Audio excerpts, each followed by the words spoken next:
Welcome in to a Monday edition of the Jordy Culotta Show, powered and driven here by Go Chevrolet, online at GEAUX.Chevrolet.com. Remember, you can find our friends online or always Laplace, Louisiana for brand new cars, or Go Express Auto Sales if you're looking for a used car lot.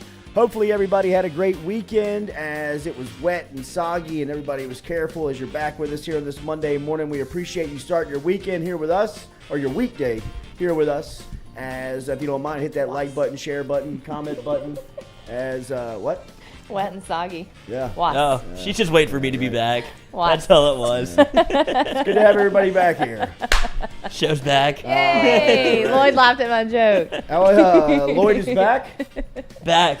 How California was, dreaming. How was the West? Hey. Oh man, you can't beat it. You can't beat it till you get back home. You know, they need a little taste of Louisiana over in California. They got the best weather, but Yeah, the they people a little rough around the edges. You got to loosen them up a little bit. So As we did I'm our sure best you work. did. Yes, we did our best work over there.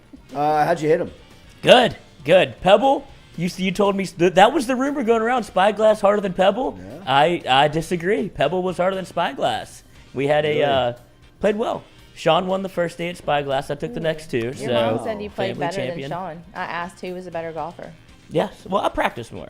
Sean's, he's running around doing the Modesto, the good eats, whatever. He's got to do all that. He's working. So, yeah, he's working. That 7 to 9 schedule really leaves the door wide open for me to hit some golf balls. That's right. So, as expected, Stewie we'll go is back here. next year and do it again. Stewie had a good weekend. Stewie was feeling himself, putting out solos in the mirror. Was look. liking the suited I look. know. You look good. Shout out to my boy Bo. He got married this weekend. Tied the knot. My quarterback. Nice. Forever my quarterback. I love how Ron great weekend. reposted you. Yeah, that's in my your guy. suit. Me That and was the Ron. best. Ron the Don.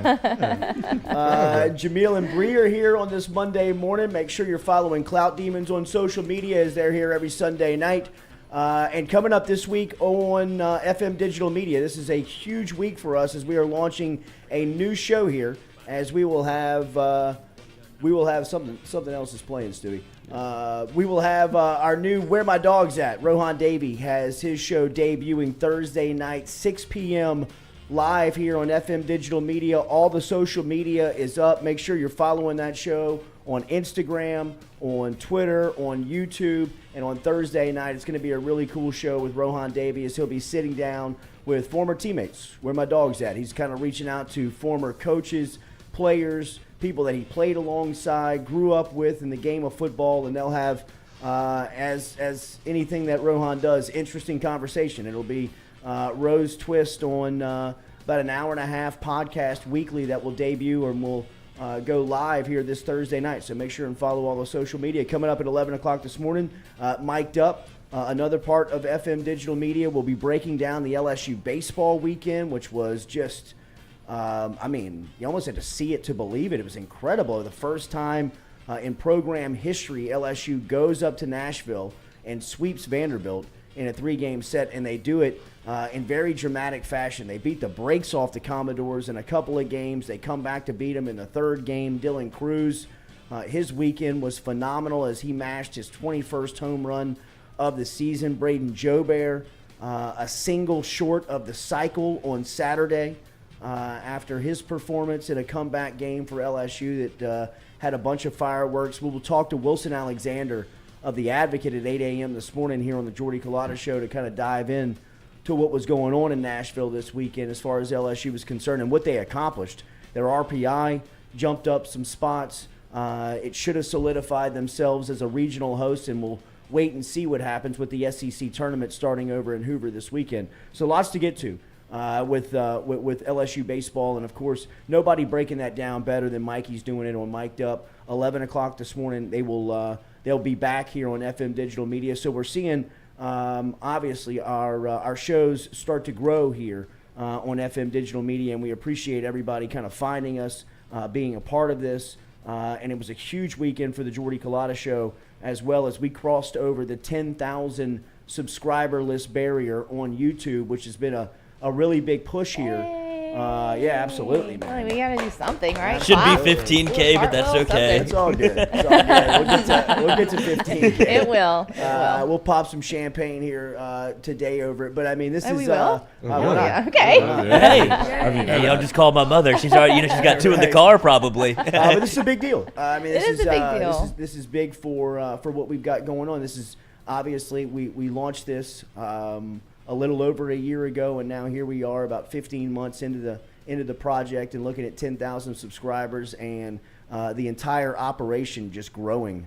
Right, with Mic'd Up airing 11 to 1 o'clock Monday, Wednesday, and of course on Fridays, coming to you from Uncle Earl's on location, and the newest show, Rohan Davey, Where My Dog's At, debuting on Thursday night, 6 p.m. later this week, is something that we're really looking forward to. Hopefully you'll subscribe to it and set your alerts and get on the social media and keep up with the podcast and everything that's going on there. Lloyd's going to produce that show.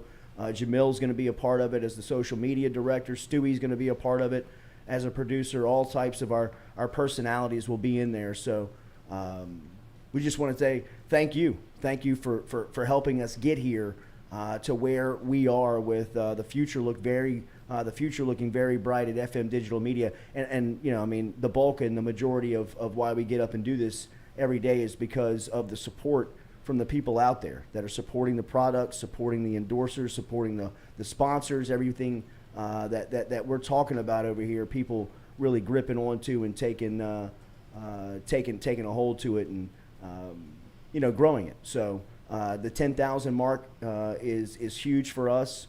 Debuting Rohan's show later this week is an enormous spot for us, and of course Mic'd Up continuing to grow and having such an impact on. Right now in his wheelhouse, in Mikey's wheelhouse, talking about baseball and LSU baseball.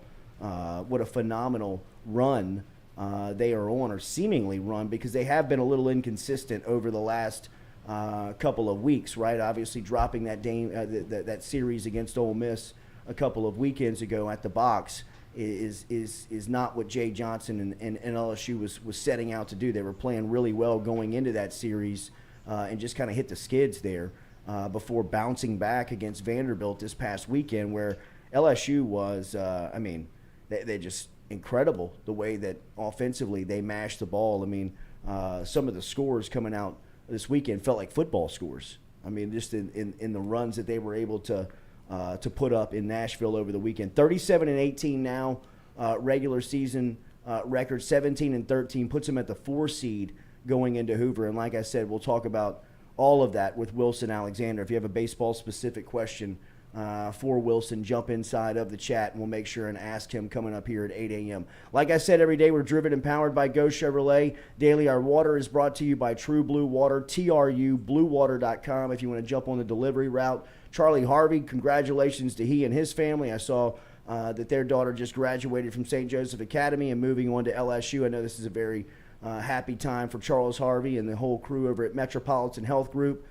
Jason Ramazan and that crew, Real Doctors, Real Solutions with Metropolitan Health Group, as they bring you our phone line here on the Jordy Culotta Show each and every morning. Big recruiting weekend for LSU football as well, as they had a big 5-star quarterback. DJ Lagway was in town, who was being recruited by both Jay Johnson and Brian Kelly, and then Tackett Curtis, who I believe is at least our favorite player in this recruiting cycle, from up at Manny High School in North Louisiana, was down here in Baton Rouge and spent the weekend around Brian Kelly and that defensive staff and the entire staff down at LSU. Look, I think that everybody knew that they had some ground to make up on Tackett Curtis. I think Tackett has been pretty open that Ohio State's done a phenomenal job at recruiting him. Texas A&M is obviously in the mix. Alabama seems to be in the mix with Tackett, but LSU was a little behind. But it seems like they made up a ton of ground this past weekend and having him in town. Shay Dixon, our friend over at Go247's got a write-up coming up on Tackett that's going to be published today after the weekend in Baton Rouge. But talking to some of the people that are covering the recruiting and the people around it, it seems like LSU put their best foot forward this weekend and gave Tackett Curtis at least something to think about when it come to LSU and put him in the mix. And we've talked about these players in the state over the last couple of weeks. Brody Miller's got a great write-up of the class of 2023 after, the very talented group of 2022 came through here, and LSU hit and miss on a couple of guys, right, that they would have loved to kind of wrapped up the entire state last cycle and gotten guys like Jacoby Matthews and Shaz Preston and Law up in North Louisiana. Some of those guys that got out of town and got out of the state, they would have loved to have in the class, but they were able to keep, guys like Emory Jones, who got on campus last week. They got Harold Perkins and flipped him from Texas A&M late. Will Campbell, Walker Howard, kind of all the headliners of the class they were able to keep. In 2023, it seems like that's going to be, again, a little bit of the, of the feeling in the state of Louisiana, where you look at the top couple of guys, Arch Manning and Eli Holstein, from just a quarterback standpoint, and Holstein's made a pretty big jump here over the last couple of weeks as far as his ratings go within the state rankings. Does it feel like LSU's going to be, they're kind of on the outside looking in? I don't feel like they're ever going to get in on Arch, but they may be able to make up some ground on Eli Holstein. But right now that feels like, they're far behind there as well. And then, we've talked about Derek Williams down at Westgate. We've talked about some of the other high-end prospects, like Jordan Matthews over at Woodlawn, who's a 5-star defensive back, and LSU's kind of, having ground to make up there. So Tackett Curtis was another one that, from the state of Louisiana. He's obviously being recruited nationally, and LSU had a little bit of ground to make up, but they were able to do that this past weekend. Hopefully at some point, either today or tomorrow, we can get an update from Shea Dixon. We actually have a text into Tackett Curtis, the player, to see if we can't get him to join the show at some point over the next couple of days to just recap not only his weekend in recruiting, but just kind of overall where his recruitment stands going into his senior season. His highlight film it's unbelievable. It's awesome. One for the books, dude. He's a walking targeting call, and I don't think anybody wants to call it on him because he's just a freak show. What's his high school? Manny, which has totally changed since Manny was in Menards district whenever I was in high school, and it was a little back and forth. Manny has turned into a powerhouse. Really? They probably had one. We had Nick Jacobs. They had one guy, remember the tight end that played at LSU for a little bit? He was at Manny, and they had like one guy every 4 years. They've turned into an absolute force in high school football, and Tackett Curtis is a part of that program. Well, you know why? They got a Curtis. His old man, is it Jay Curtis? I think the head coach. There's what Manny. JT. I think it might be Jess Curtis. Is it Jess Curtis? Is Jess Curtis is the head coach at Manning now. That's his dad? And that's his dad. Okay. What do you think they talk about at Thanksgiving? Oh, man. It's just nothing but football. Just cover 3, buddy. Get up in their whiteboard in the kitchen. Bring me my plate in here if you don't mind. Tell me what you do when the back's away. Here's your key. Yeah. Here's what you're looking for. In the mashed potatoes. But yeah, I mean, that's the difference. Yeah. You know what I mean? That's the difference. Is going out and getting a coach. And, look, for as much as we've talked about, recruiting tactics in college football, there are certain ways to attract your program to kids around the area as a high school coach. So the Curtises have Done that. They've done that very In well spades. for a long time. How far back do you feel like LSU is with Tackett? It feels like they weren't in the race at all. It feels like they're running now. They've just begun, and they're already, they're on the third leg of the 4x1. Whether it's Ohio State, the other schools that he's mentioned and visited. It felt like he had to say something nice about LSU, but it seems like maybe too little, too late. I don't know what the problem was. Was the old staff just not in on him? Well, I mean, I think they were. But we've heard a lot of people that we've brought through here in recruiting talk about how, I mean, the last staff at the end, there was so much disarray. I think you brought up the Brody Miller article in The Athletic where he detailed the transition from Brian Kelly, or at least Ed Ogeron, to Brian Kelly. And if you have not read it, let's at least put that inside of the chat, the link to that for people to get into and read, because it gives you a really good in-depth look, and there's some stuff from Moffitt in there that kind of gives you some firsthand points of view on just how strange of a time that was for a college football program, where you've got a new staff coming in. Well, not even that. I mean, you can reverse it and back it up. And I think Moffitt told the story here on Mic'd Up a couple of weeks back, where they started to get the feeling in Pasadena when UCLA in the opening week of the season, you got pictures of the coach coming out, and then you lose in the fashion that you do, and then there's a reported meltdown in the locker room with Ed Orgeron slamming his hand up against the wall, telling him, almost threatening Scott Woodward to fire him, and he was going to have to cut him a check and give him money. I mean, it was just a chaotic scene after the first game, and I think everybody looked around there as Moffitt kind of detailed here on Mic'd Up a couple of weeks back, stating that the end was imminent. I mean, it was over, right? I mean, so they had people on that staff, I'm sure, start to put out feelers on what could be next, possible job opportunities, and once it was made official the week of the Florida game that Orgeron was out, it really became chaotic. And I'd imagine that's where communication started to fall off with people like Tackett Curtis, and started to fall off with some of these recruits, because you just didn't know the stability of even what you were selling. There's a detail in that Athletic write-up about Corey Raymond. Corey Raymond, who was for a long time recognized as the professor of DBU. I mean, he was the guy kind of out on the trail. If he showed up to your school and you were a defensive back, you knew who Corey Raymond was. I mean, there's not a lot of recognizable defensive backs coaches in the country. There's just not. And Corey Raymond is one. People know who he is when he walks up. They know that he is DBU, Patrick Peterson, Tyron Matt. All these guys talk about Raymond on a first-name basis. And there was a transition where Raymond, for 2 weeks, he didn't know whether he should be calling, what the message should be. There was a coaching get-together that he wasn't invited to. I mean, it was just a strange time at LSU football in the transition of Ed Orgeron to Brian Kelly. Brian Kelly used the first couple of weeks, I believe it was about a 5-week evaluation period, where he was on campus, and there's stories being told in there where he didn't talk to anybody. He was just kind of walking up and down the halls, observing and watching.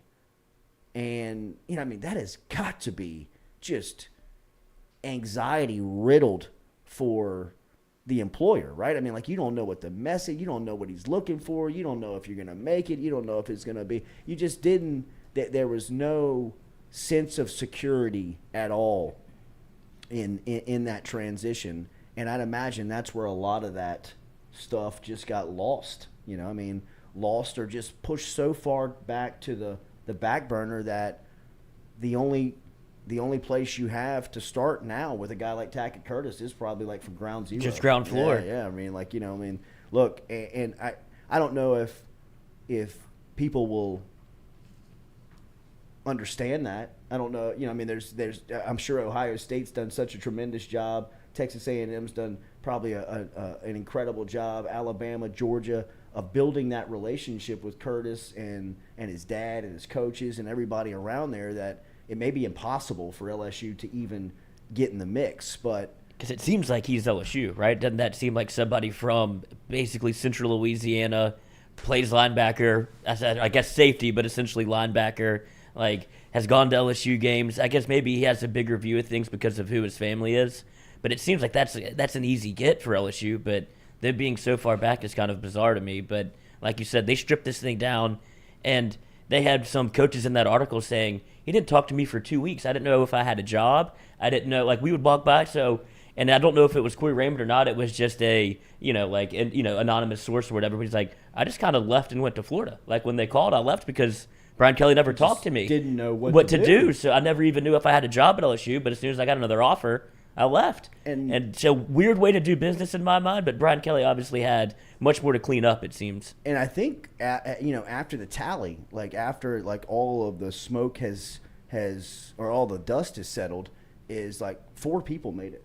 Right. Like not coaches, like everybody, like Jack Marucci, Greg Stringfellow, like Louis Bourgeois, like there's 3 of the 4 right there. I mean, like it was not a lot of people that made it through from the transition of Brian Kelly and, from Ed Ogeron to Brian Kelly. And, I think that there was a stench around LSU football and around LSU athletics that needed and felt like it needed a total overhaul. And maybe, Scott Woodward told Brian Kelly, you get to be the bad guy. I'm going to give you $10 million a year, and you're going to tell everybody in that building that they're out of a job. And if I was to keep, any of them, I would keep these guys. Maybe he didn't even tell them. He said, everybody, you decide for yourself on who you're going to keep and who you want. And the doctor, Bo, who they brought from the New Orleans Saints. I'm sorry, I can't. Bo Lowry would be the 4th that they kept. Outside of that, I mean, there was an enormous turnover in LSU football. I mean, names like Yael Lofton, who have been there since Curly Hallman or Jerry DiNardo, maybe, were kind of reshuffled. Tam Davis, who has been there since Rohan was there in a support staff member and setting. I know a lot of people were surprised to see her not retained at LSU. So there was just a lot of – Corey Raymond obviously was the biggest name from a football standpoint that everybody was like, wow, they're moving on Raymond? Raymond was so solidified in that spot, but it's just kind of where LSU football almost needed was a reset. And not to say – those are all great people and have done a lot of good for LSU. And I more than anybody – from any of those people, when Tam Davis was let go, I thought, man, this stuff is so real. You know what I mean? Like this stuff that's when it really like hit me. Even our guy Mason Smith, who kind of made it through the initial wave, right? Like he kind of made it through the first push, and then kind of in a second swipe, they kind of he thought he was good. Yeah, he got cleaned up. So it needed to happen though. Yeah, right? Absolutely. Absolutely. We didn't understand it, not but that now we do. Pulling for any, nobody, and all those people will land on their feet because they're very talented and very, passionate people around college football and around kind of the programs of college football. But yes, I think that was probably Scott Woodward's message in selling the job, that this is going to be difficult. This is going to be extremely difficult from the standpoint of it needs a total overhaul and reset. And you're talking about a program that, maybe had the best college football season ever. When Kelly's talking to when Woodward's talking to Kelly, that was 3 years prior. What I mean? That was just kind of a not even a freshman class, a recruiting class graduating, on the cycle. I mean, that was just in recent memory. So I think that, when Woodward was talking to Kelly about the job, he was probably telling him that, you're gonna have to play bad guy, right? Because you're gonna have to. If Woodward if you want to do it, but I'd imagine that people in that position, and not that I have to imagine this, I think we can all agree that college football coaches want their own people. Yeah, they want their own people around them that they know that they can trust. I mean, that was one thing that I knew about Billy Napier, that he was pretty. Like within coaching circles, he was letting people know whatever job he gets, he's cleaning everybody out. And it's not because they may not be qualified for the job. It just goes into a trust factor. It just goes, when you're in that position, you have to be able to trust people at every arm of the program. The weight training, the nutrition, the medical, the academic, the recruiting. I mean, there's all parts of the wheel that it takes to be on the same page to make it roll. And, I think that if we polled the room, that would probably be the majority of, I want to do it around my people. I want to do it around the people that I know, that I can trust, that I have in place. And one thing that LSU, I know, has gotten a reputation for kind of in the intercollegiate workings community is that, there's not nepotism, but there's a lot of people that are underqualified to have Good their old club. job. There's a good old boy network that's always kind of been in place. And look, Nick Saban and Mark Emmett blew that up when they got here in 2000. Les Miles kind of allowed that to seep back into the program on his way out. And I think Ed Ogeron even highlighted that even more. That's the perfect You know what I mean? example. Like you've got, I mean, Fraternity anybody who he president. knew, Yeah. right? I mean, like would get a job. And where Brian Kelly kind of was tasked in bringing back more of the direction of, hey, make this thing a business. Make this the most qualified people that are best fit to run the organization get the job, right? Not somebody that has been here and gets to keep the gig because they got tenure. Right. You know, let's make some real key personnel decisions. And I think, you know, Cody Worsham, I thought, highlighted that last week when he kind of came in here and talked about a lot of the new faces that they're seeing. Did. I mean, he mentioned that there's a feeling now when you're driving into work, like you got to bring it because you're pulling up and kind of working alongside the alphas at their position. You know, like the video crew now seems like they're really back into Putting out actual content, yeah, not showing the stopwatch and the clock after you just got beat by the clock. Yeah, you know, elite and talented people, right, at their profession. So I definitely think that, you know, Kelly, that's a great read over at The Athletic with Brody Miller on just kind of the transition from Ogeron to Kelly and how that evaluation was done and to get to where they are as far as the programs made up right now going into year one.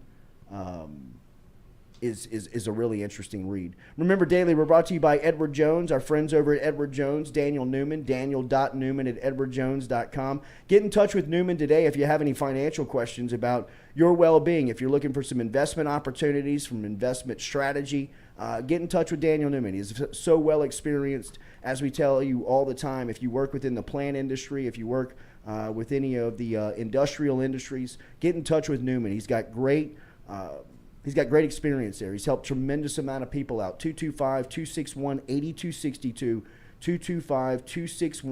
225-261-8262 is how you get in touch with him. Daniel.Newman@edwardjones.com. Out in central Louisiana.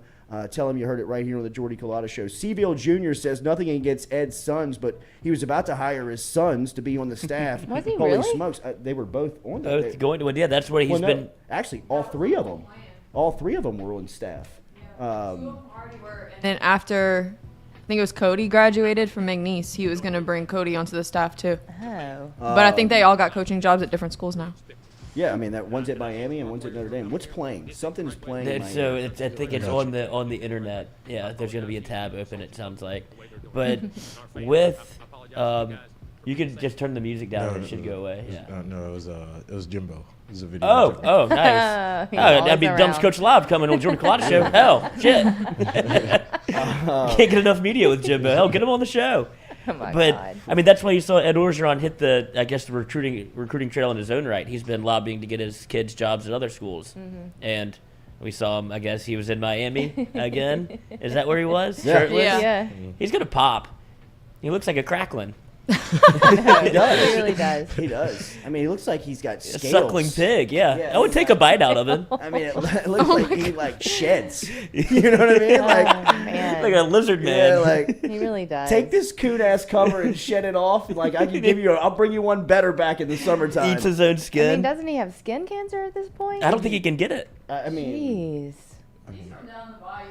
Everybody down there is like super Immune tan to and skin stuff. All they cancer. do is go outside. He's been on the bayou since. he does have. Yeah, He does he's have. born in the bayou, look literally. As far as the It's a great, water he's got a birth. great head of hair, which they Yeah. all have. Like these phenomenal that? head of hair. I don't know. Whether it's like the sun or the salt water. I don't know what it is, but they all have great heads of hair. But they have this. You know, they do have this like straight like tan, 365 No hair days on their a year. body. Are Right, they like, all no- shirtless 365 days a year? I don't think they are like Ogeron is, especially God, at his it's weird. age. I know. He looks great. He does. I think, but I wouldn't say great. that but there's he that looks For his picture. good. age, he looks Yeah. For his age, yeah. For his age, he looks great. Oh, and as he'll much let you as- know. And as much as he runs and he boxes and works out, Yeah. he better look great. Yeah. He better look phenomenal. There's The divorce. Yeah. Yeah. He's on the tour. But, Well, that'll I mean, keep you in shape, But too. now he's on that rich man's glow. Yeah. Yes. He said hot boy summer. Yeah, well, I mean, he's on this. I mean, now he's got money where, I mean, like the first thing to change for rich people is their look. I mean, Tom Yeah, Brady being the Best most example. incredible example of that. Nick Saban, I think, is a phenomenal example of that. You Nick do say that a lot about Saban is Nick. aged like Benjamin Button. I mean, if you look at his pictures at Michigan State, he looks so much older then than he did 4 or 5. I will say that over the last 2 or 3 years, he has aged. Starting to age. Starting Yeah. to age It's a little happening. bit.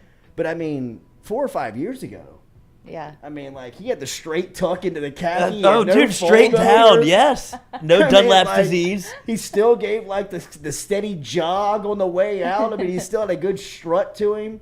His hair looked good. His skin looked good. Now he's starting to get a little Now, crinkly. There's a You light know at what the I end mean? of the Yeah. tunnel You can for see I don't know LSU if it's Kirby fans. the Smart or hair. Jimbo Fisher that's stressing him out. Somebody has getting gotten to under his him. pores. But I mean, the rich man glow is, Yeah, and it's now a that thing. O's got him a little money, man. I mean, I'd expect him to seem like running in a Speedo at some point. Oh my God. I mean, how Please much- let yeah. that happen. It would not surprise me at all. I mean, like Please let that happen. just barefooted in Speedo. Barefoot. I mean, like, how much skin can I show you? Right. You know I what mean, just Like, full nude. I am trying to show you. I'm trying to get away with as much as I can legally here. You know, I mean, if this was a nudist colony, I would be just the king of the mountain. Yeah, Yeah. right. There are no nudes out there. How does he have no King nudes? Dingling. King Tingaling. There's got to be nudes of him. I Gotta guess be they a can't. nude. But you just pay him off, right? He's got enough money to keep those things burned. I mean, at Does this he? point, you would think so, but I mean, Some girls the got a way nude that of him. the way that Sex he was tape. the way that he was Yeah. parading Oh. around town or parading from the bed with the shots, you would think that he Yes. would like those out there. Yes, you would. I would I'm think. wondering. Have we searched? Have we tried to find it? I'm about to You're get about over to here search and it put up. some work in. That computer history is dangerous already. It is. Please leave for 1 delete the week. history Yeah, if we right. die. Come immediately Playing that to the audio needle. like that on the, I mean, good lord, that is dangerous. Having a tab open Yeah. on a public platform. Get here a little early. Jesus. Stay a little late. Yeah, right. Stewie put that hard work in. Literally. Literally. That's what I do. I was trying to set up the YouTube. The keyboard is all sticky. Gross. We're going to be talking some LSU baseball with Wilson Alexander coming up here in about 25 minutes. Wilson will be here talking about the weekend in Nashville. It's crazy to see what LSU accomplished. And again, like I was at a basketball gym all weekend in Biloxi, Mississippi, and was just kind of keeping up through it on social media. And I was looking at like some of the scores and being like, is this real? I mean, like they are blowing Vanderbilt out. 21-10 was the win on Saturday to complete the sweep of the series. But I mean, it was just it was. I don't remember LSU going like even like the 13-2 win where like they hit 5 home runs. I know Vandy's got a short porch, but I mean Vanderbilt is kind of like the modern day LSU where they feel like today's giant.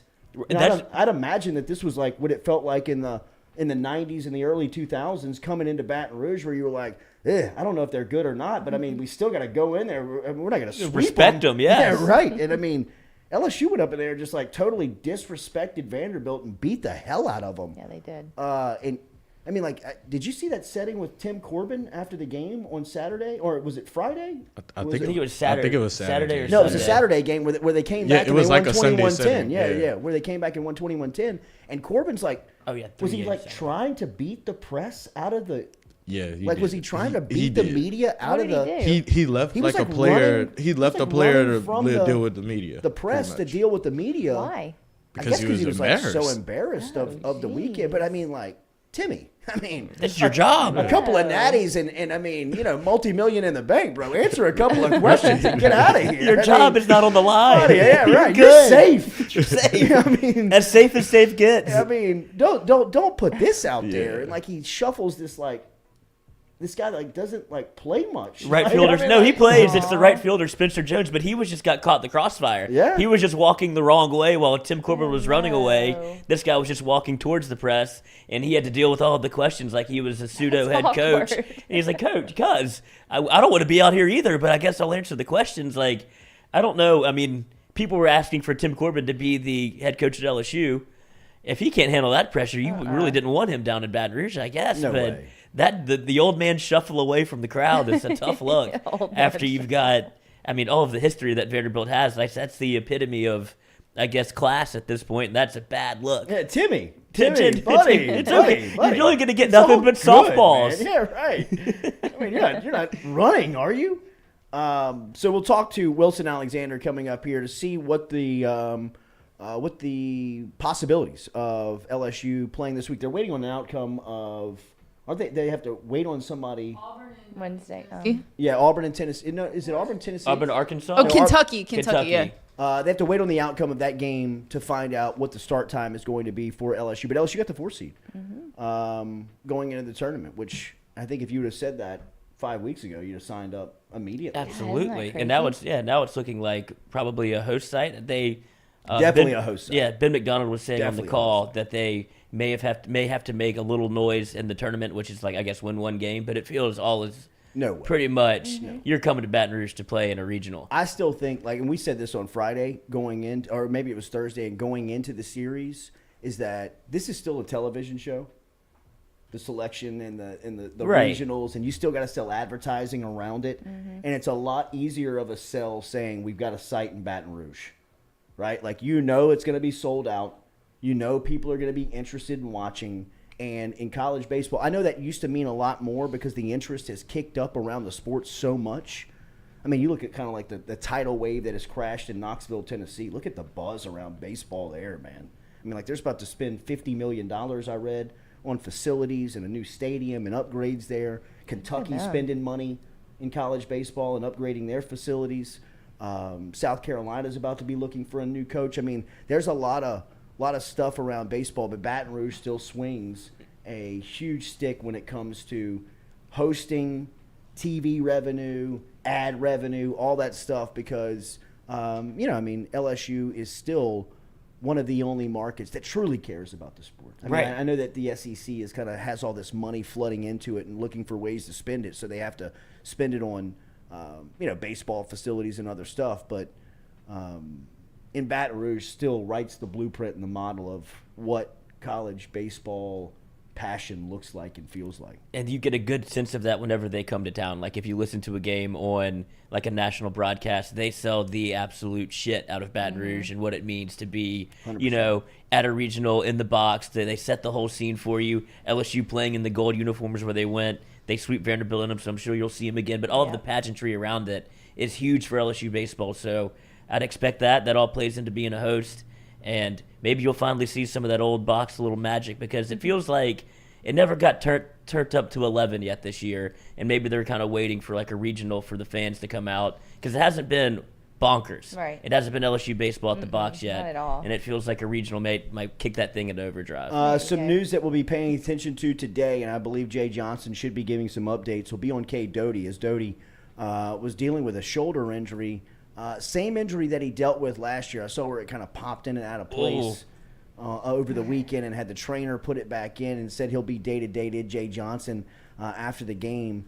So we'll wait and see on what the diagnosis, or at least the prognosis, will be on K. Doty. That could be big. And obviously Doty being one of the, kind of the stalwarts of this team, is at least – just kind of being somebody that they can rely on both offensively. I know that he struggled defensively at times, but he's somebody that you got to have out there.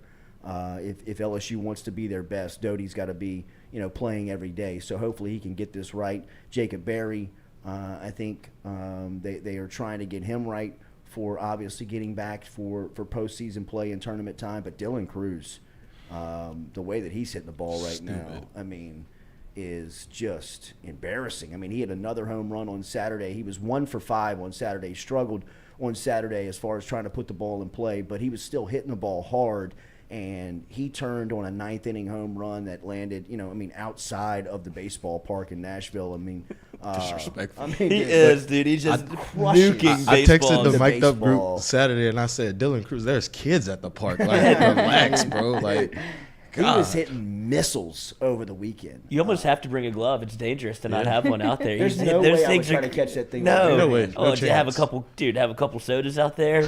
Put your hand up, like, oh, I lost 3 fingers.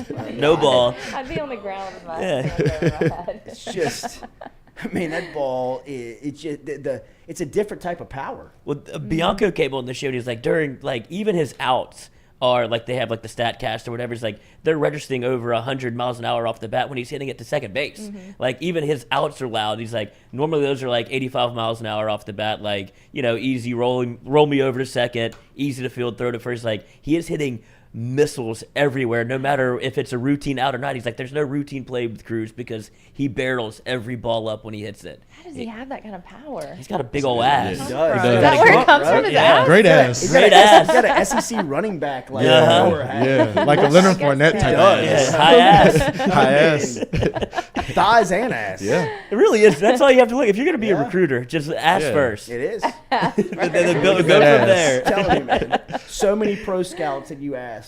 Ask. It's all about the ass. Yeah, I mean, the first thing they're looking at. Ask Great about ass. the ass. Great ass. Great ass.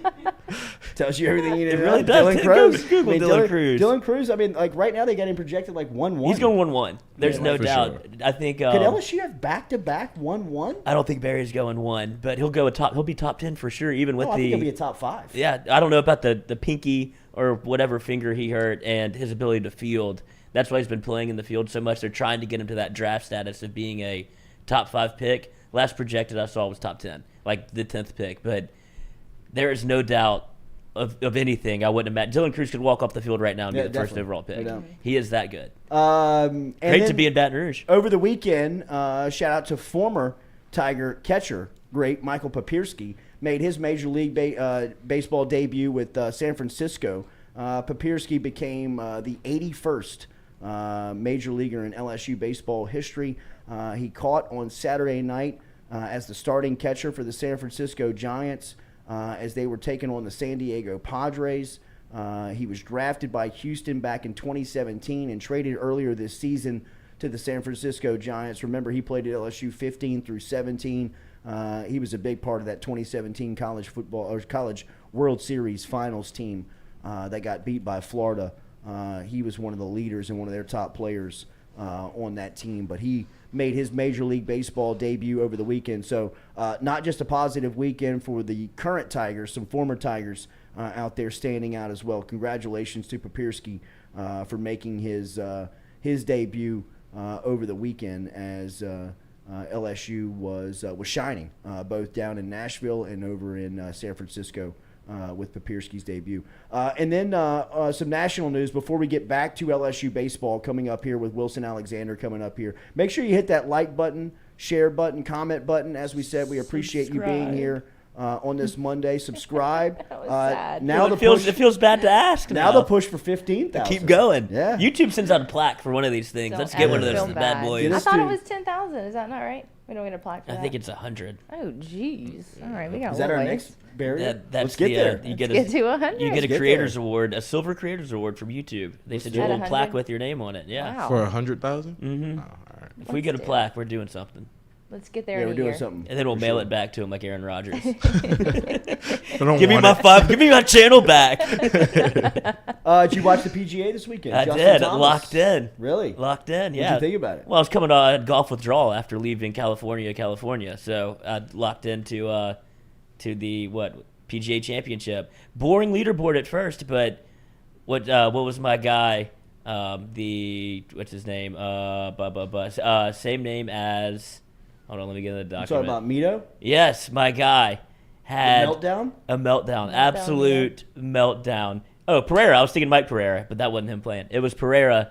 Has the lead on 18, and one shot lead. All he has to do, 3 wood down there.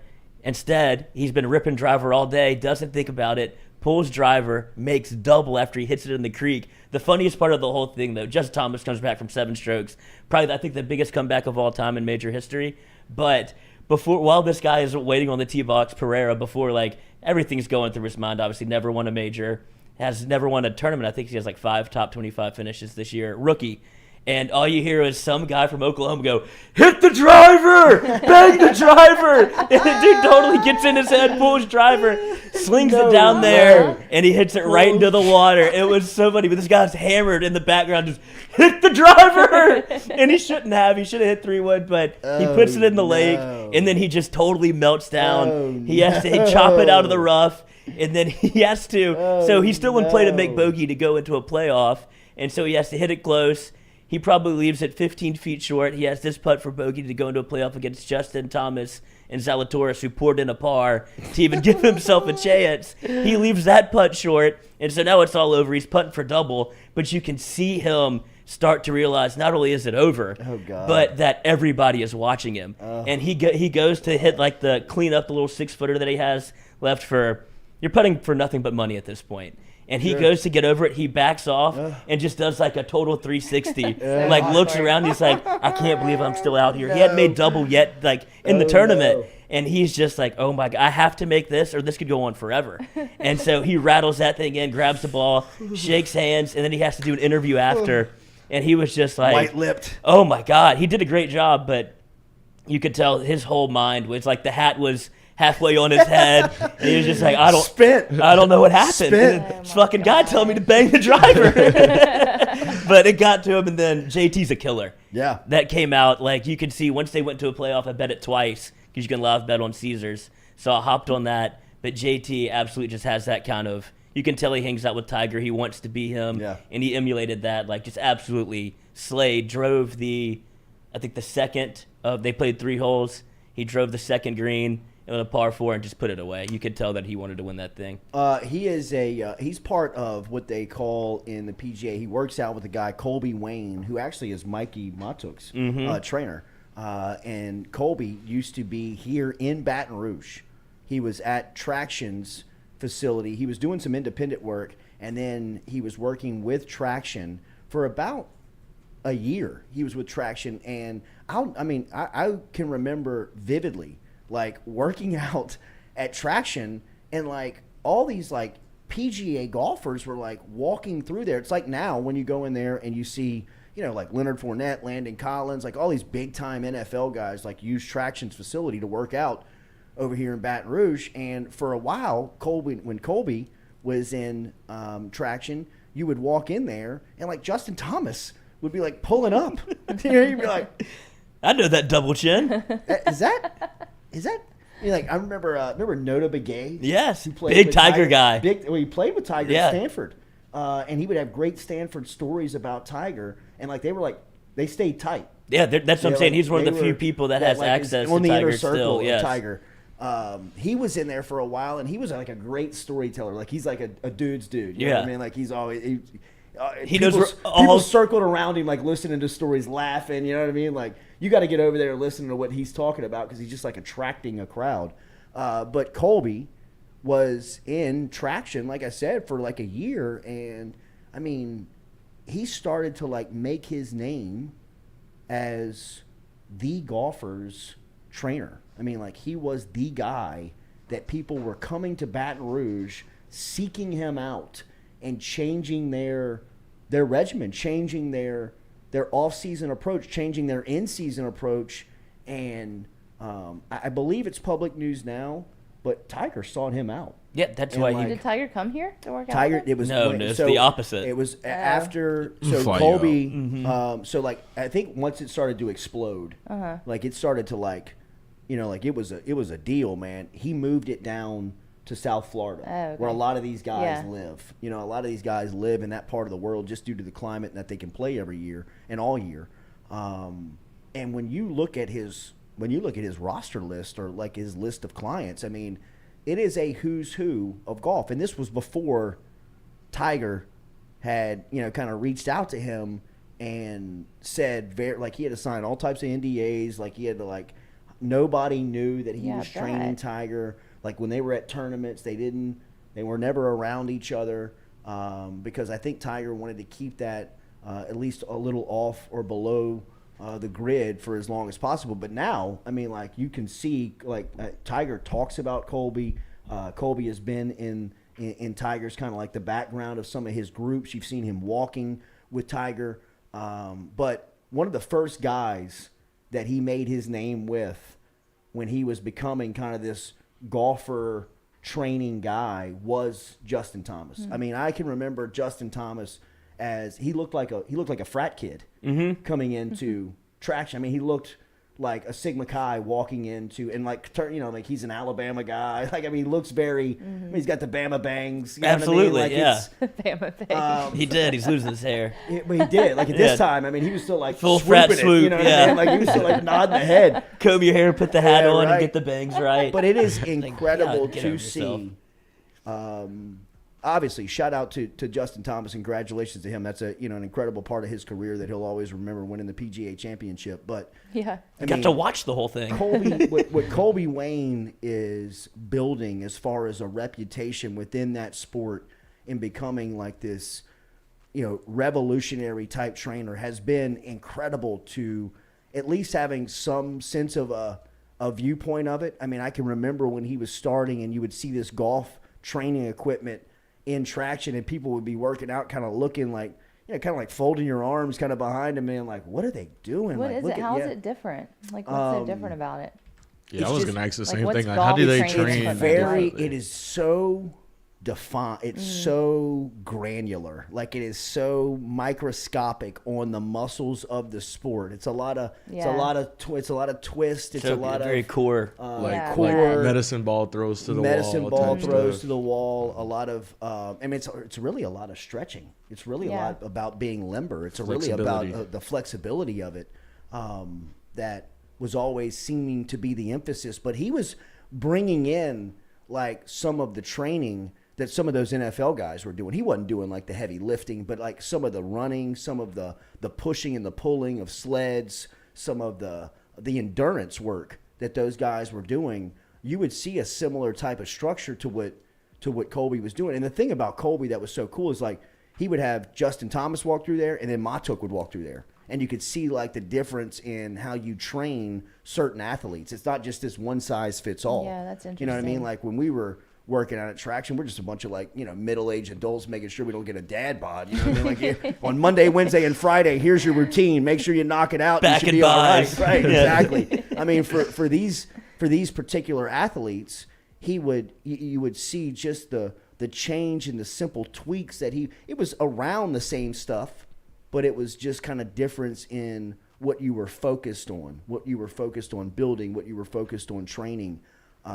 And to see what Colby Wayne has done. Follow him on Instagram. It's a great follow on Instagram. You've seen all these guys. If you're not, if you need kind of a hyperlink to it, I believe Mikey Matuk on his Instagram, on Mic'd Up's Instagram, kind of gave a shout out to Colby about the win for Justin Thomas and just kind of what it meant to their whole organization. Like I said, Mikey's been a part in working out with Colby for as long as I can remember. He'll probably tell a little bit more in depth to that when he comes up here at 11 o'clock this morning. But it's been fun to watch, kind of a local guy have such a big impact on the PGA, because I don't think this is what he set out to do.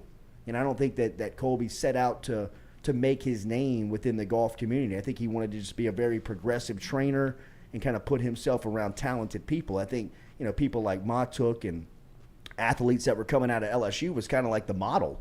Baton Rouge every year is kind of this hub for, big time athletes. If he can form a relationship with a couple of these players, then, he could kind of make his business model and move on. But his reputation, like wildfire, spread so fast, it kind of got into other communities. And before you know it, you got the PGA champ flying in to find out how he can make his game better. So, congratulations to Justin Thomas. Congratulations to Colby for everything that he's got going on, man. It's been fun to watch that come up as he's doing it, bro. I wish I could give him some sort of truth serum and just ask, what did that leg look my like for gosh, Tiger? right? Because that reclamation project, even for Tiger to be out there, make the cut, I know the scale has slid down quite a bit for Tiger just to make the cut. Used to be, you couldn't even get odds on it. Now you can bet on it. But I would imagine whenever he first limped into the office or whatever, he's like, okay, you really want to do this again? Mm-hmm. Like, it had to be an all-time rehab. And I'm sure he can't tell anybody, but I'm sure if you could get him in a corner or give him, 4 shots of Jaeger, you'd be like, dude, what happened? What was that like? It's unbelievable just to see him out there. He needs to get on John Daly's program and hop in the cart. Yeah. That's what Tiger should have done. He'll never do it. He'll never do it, but he should have. Smoke some cigs. Well, that's what they were saying. If I read this on Twitter, I don't know who it was, but they said if Tiger Woods was allowed to ride in the cart, he'd have to do exactly what John Daly's doing, and just stay on the say. He'd have to drink what Diet Coke, 12 Diet Cokes, 4 packs of peanut M&Ms, 0 water, and like 22 cigarettes. Yeah. Tiger would die. And that's cancer. What would kill him. Yeah. Do you think he was advised to get in the cart and he just refuses to? Yeah, I'm sure that they said it was an option. Well, right? I mean, but surely they would advise that. Hey, stay off the leg when you don't have to be on it. Then he would just say, "I'm not playing." He's not playing. Yeah, and he crazy. withdrew. He did withdraw. Yeah. He withdrew Saturday. Mm-hmm. But he kicked it around Saturday. It was tough conditions, coach. No doubt about it. But yes, I think as big of a testament that you can give Colby is that Tiger Woods is playing. Right. I mean, like that he is. Yeah, the that's fact true. that he walked Augusta for 4 days. Yeah, that was crazy. With that limp and with that gait, just whatever he was dealing with, gives you an idea of how talented he is. Mm-hmm. We're going to be back here with the second hour. Remember our friends over at City Cafe, citycafebr.net. Great lunch day specials. Hopefully you've experienced the brunch. If you have not, check them out on a Sunday. They do Sunday brunches at 10 a.m. over there on O'Neill and George O'Neill. Been in business for over 100 years. Where good friends meet over at City Cafe. Find out the lunch specials online at citycafebr.net. Tell Squeaky, Cody, Dirk, and the crew that you heard about us here on the Jordy Culotta Show. Remember, if you're looking for, if you need rooms, if you want to handle a meeting at City Cafe, you want to do lunch and catering, they can handle all of that. They've got private rooms available that they can close off to you. They've got large numbers of seating that they offer. If you want to bring your crew in, if you want to bring the team in, have a meeting there and do it around good food where good friends meet, do it over at City Cafe. citycafebr.net. citycafebr.net. Randy Lanois, with who is obviously means so much to our show, the godfather of what we do here. His son, BG, and David. Obviously, David is a phenomenal golfer. I believe he's the City Club champ at University Club. Oh, wow. Right now, I think he came in. Yeah, he was on the match play. Like, there's the first flight, then there's like the champions flight, and he was in that. So he's got to be a player. Killer. Yeah. I mean, he is a dog. In fact, somebody close, I believe Andrew Loop says Lanois hits the ball like a professional golfer. He said the way he strikes the ball is like a professional golfer. But Randy Lanois says that Justin Thomas actually recommended Colby to Tiger. That's how you get in the circle. Oh, wow. Wow. So that's how it was made. And now Colby trains all of the top PGA players and LPGA players. We're going to take a break here. We're going to come back with the second hour. We're going to talk to Wilson Alexander. We've got a text into Smiley Kaufman, who I saw Kaufman was working the PGA. He was having a blast. Bro, he was killing it, bro. He might have found his calling. He might have found his calling. Oh, if I'm definitely. a big-time network, I'm looking at the way that he's able to kind of get these guys to open up. There were a lot of laughing and a lot of good times with the interviews. He did a great job. We'll talk to Kaufman hopefully at some point over the second hour and kind of get his reaction to all of this. And if not on this one, Mikey put a call out to him. Yeah, he did? he put a call out to him good. also. Okay, good. We were texting back and forth watching the PGA, and he's like, I was like, you should hit up Smiley if you know. He's like, oh, no, I'm real well. He's like, I'm gonna text him right now. I was like, probably not right now. He's running down 18 with his phone in his hand. He's like, oh, gotta go to the playoff because he was following JT, and so Smiley was doing like a live Instagram or like FaceTime or whatever. Like, gotta go back to the course. He's like, I had my feet up. I was eating a sandwich. Nice. It was awesome. Oh, Wilson. Oh, yeah, there he is. Oh, Willie. Weird. He's Yeah. up there in the sky. We'll be looking right down back on at the us. top of the hour. And Wilson Alexander next here on the Jordy Culotta Show, driven and powered by Go Chevrolet. Hey, Jamil, put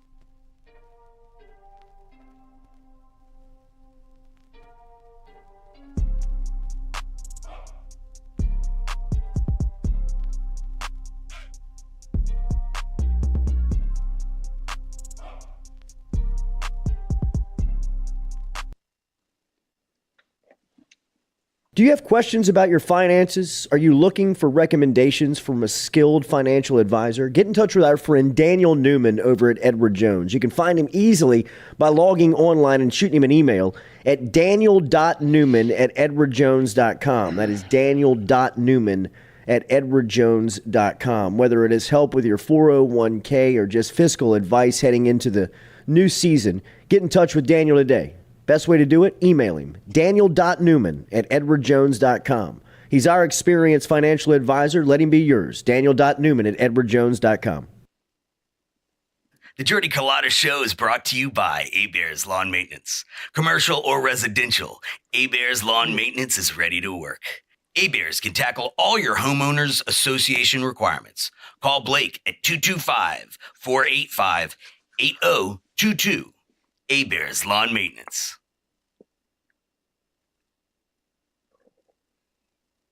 Go Chevrolet is proud to announce Go Express Auto Sales, the new used car lot located in the capital city of Baton Rouge, Louisiana at 11522 Florida Boulevard. Go Express Auto Sales is online at goexpressautosales.com, or you can search them on Facebook and social media at Go Express Auto Sales, the newest addition to the family of Go Chevrolet. Remember, Go Chevrolet is located down in Laplace, Louisiana, but now welcoming aboard Go Express, the new used car lot located in Baton Rouge, Louisiana at 11522 Florida Boulevard.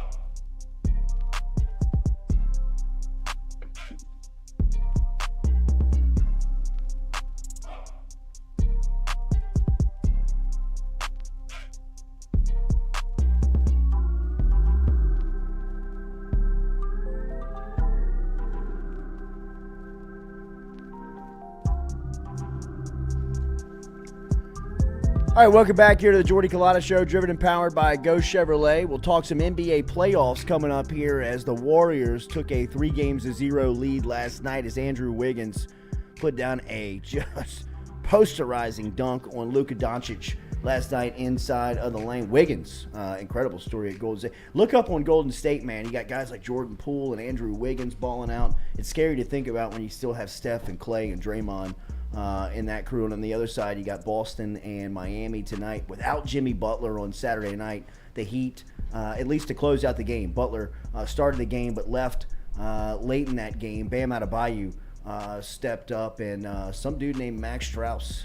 I don't know who that is. Just, the Heat, man. The Heat culture is real. We'll talk NBA playoffs coming up here, but we go to Wilson Alexander, one of our favorites here on the Jordy Culotta Show from The Advocate. Covers LSU as good as anybody. Make sure you follow him on Twitter to keep up with the latest of what's happening from The Advocate around LSU with our friend Wilson Alexander. And you can regularly hear him on the Jordy Culotta Show, as he's always helping us out with some dynamite information, like LSU rolling in to Nashville and sweeping Vanderbilt in baseball for the first time in the program's history. We welcome in Wilson Alexander to the conversation. Wilson, good to have you back, man. Good morning. Good morning, Jordy. How are you? Doing good, man. Tell me, what did LSU accomplish this weekend? I know the storyline going in was whether or not they were going to host whether they could get back into the discussion of a regional host site, and they were playing with a little, unbalanced confidence coming out of the Ole Miss series. What did they accomplish over the last 3 games?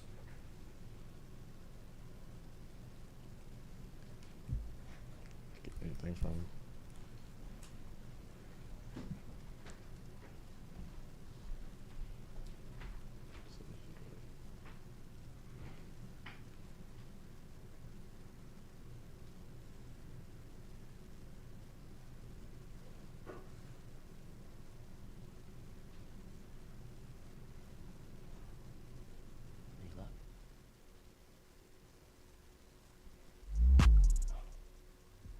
One second, Wilson. We're having a little technical difficulties. Let's take a break and get this tapped up, and we'll be right back with Wilson Alexander from The Advocate here on the Jordy Culotta Show.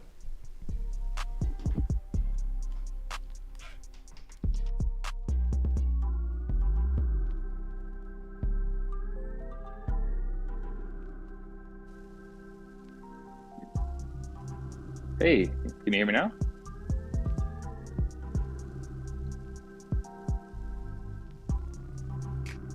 Sorry, we had you there. We lost your audio midway through, so sorry about that. That's on our end. Same question, if you don't mind. What did LSU accomplish over the last 3 games? They put themselves back in the conversation to host a regional. Gave themselves a chance again by going on the road and sweeping Vanderbilt like that, scoring 42 runs. They're now 17-13 in the SEC.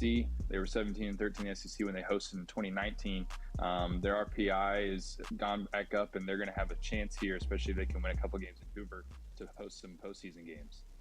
From an offensive standpoint, some of the numbers that they put up this weekend, how good was that? I mean, that was incredible to see. I mean, it felt like a football score. Yeah, that last Saturday game absolutely was 21-10. But as someone mentioned to me, they're like, "Well, could Vanderbilt have scored 10 points in football?" But this was probably LSU's best offensive weekend as a whole of the whole season. I mean, they scored more runs against Maine opening weekend, but Maine ain't Vanderbilt, especially on the road. They were complete top to bottom in the lineup. Dylan Cruz was phenomenal. He had Braden Jobert do 9 RBIs on Saturday in that closeout game, especially with his grand slam in the 8th inning. This offense was as good as it has been all year. Is Cruz the SEC Player of the Year in your opinion? Should he be?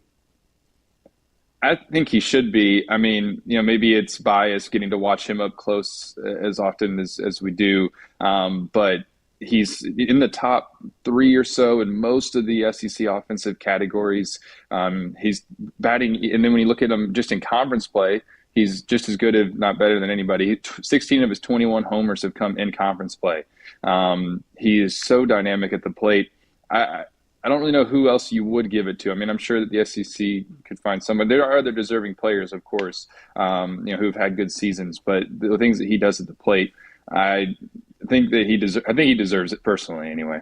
From LSU's standpoint, as far as offensively goes with Cade Doughty, what do you expect in him of this injury? I know this is something that he's dealt with.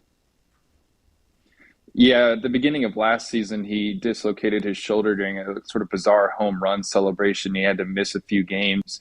And maybe he's looking at the same thing here, but we don't for sure know yet. I mean, he had a big wrap on his shoulder after, having to kind of pop that back into place after that game on Saturday. And so, maybe he has to miss a few here, but they're doing some testing to find out exactly how long he'll have to miss. And it might end up being kind of a pain tolerance thing. Make sure he can move it and have full mobility again, depending on the severity of the injury. LSU waiting on the outcome of Auburn and Kentucky to find out who they will play Wednesday night, it looks like, on the SEC network. Wilson, if I'd asked you this question last week, I'd imagine it would have been a polarizingly different answer on how do you feel about LSU going into the postseason after a weekend sweep by Ole Miss. Now, after they were able to win 4 games last week, including their midweek performance, where is the state of this team going into postseason play from your standpoint? Yeah, certainly from everybody else's perspective, sort of seems much different than it did leaving Ole Miss, and it should. I mean, when you go get swept and then sweep another team on the road like that, you certainly feel much better about LSU's chances than a week ago. But this team doesn't look, in terms of how. I mean, played better, but it has kind of been like this all season, a little bit up and down. Sometimes you just don't know what you're going to get. And that, honestly, just enjoy it. I mean, this seems sort of wonderfully unpredictable at times, and that could make for an interesting postseason if they can get hot at the right moments. You just got to win, enough games there in the postseason to get to you just got to win 5 to get to the College World Series. And so they might be able to do that if they get hot at the right moments. I don't know what to make of them sometimes. Right. They're sort of hard to peg, but they've certainly got the offense to get there, and their pitching staff has been pretty good too. Yeah, I was going to ask you about the pitching staff. Do you think they've developed enough arms, or at least trust in arms, for what they will need to be a viable postseason team? Because we've seen, offense can come and go, but as long as you have arms, you can stay in it.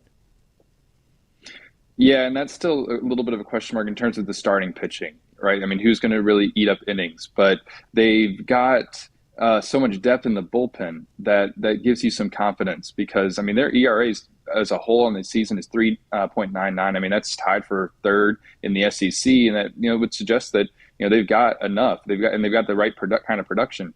because they can go to their bullpen as much as they have. That's been their formula, and it might just work out okay. But it gives you pause maybe in something like the College World Series, or even this week in Hoover, when you're playing a lot of games back to back to back to back. How are they going to be able to last without the starting pitching? That's going to be a little bit of something that they have to answer, but they've done it this year with the bullpen. Any updates on Jacob Berry and expectations for him?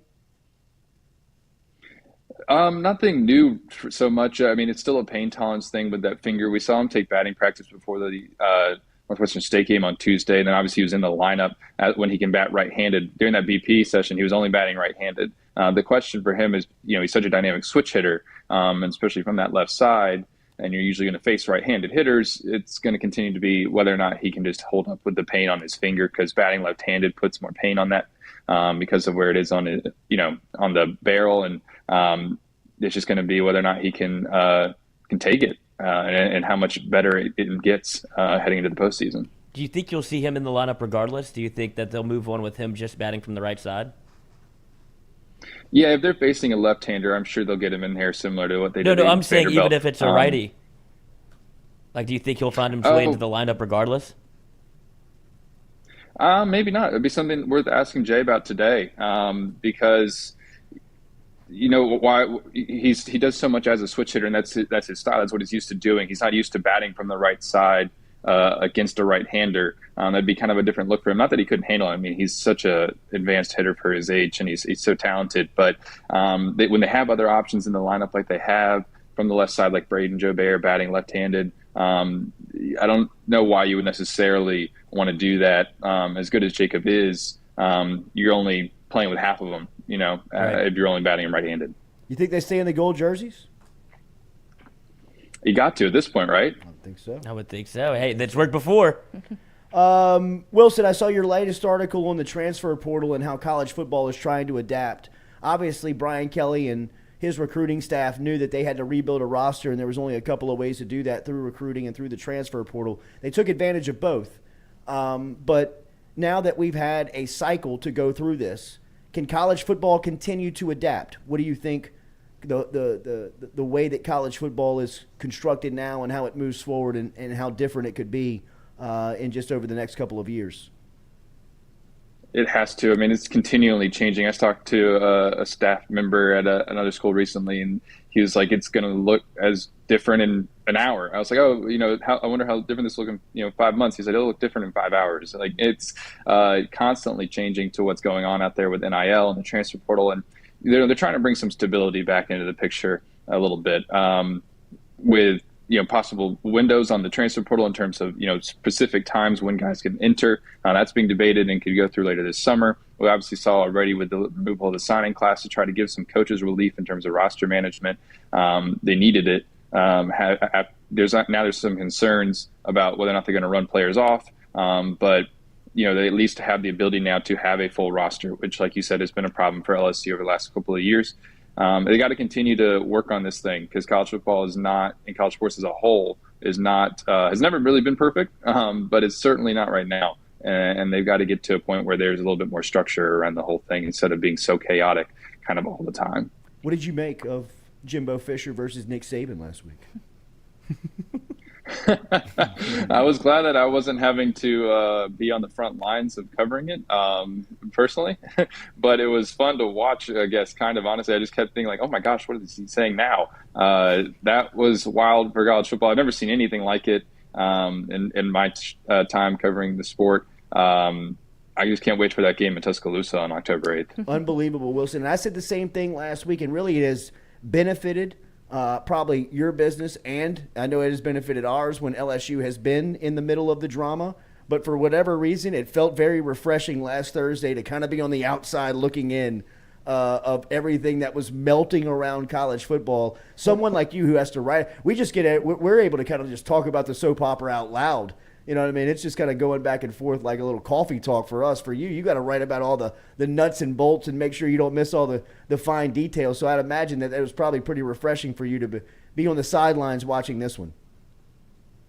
It was kind of funny. Caroline Fenton, who's a former LSU student, she worked in media when she was here, and now she's on the radio in Nashville. She had this funny meme where it was like Alabama and two people fighting each other in Alabama and Texas A&M, and then somebody filming from the side, just like excited being LSU, and that's kind of what it felt like. Absolutely. But it was. I think it goes to show you. I mean, we saw this between Lincoln Riley and Pat Narduzzi with USC and Pittsburgh, and the Jordan Addison case last week, where Addison goes and transfers to USC after winning the Biletnikoff last year in Pittsburgh, and now we've seen Fisher and Saban at each other's neck. I mean, can you feel that this is really creating more turmoil than it is doing good for the game at this point?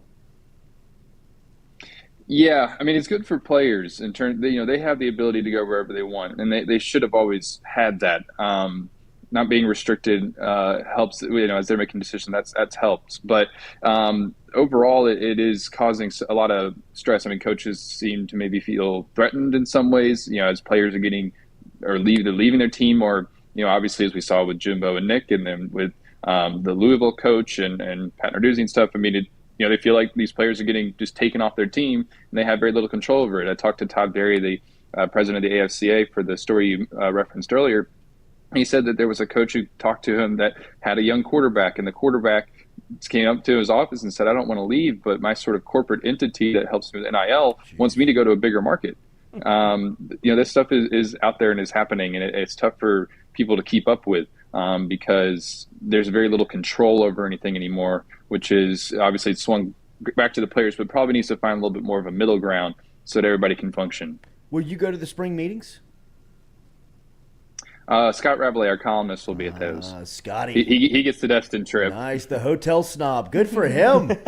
Rabby gets the pull. He got the straw there. It's in your card. I mean, that is an event now. I mean, I'd imagine that there will be more credentialed media than there has ever been at this because of last week, right?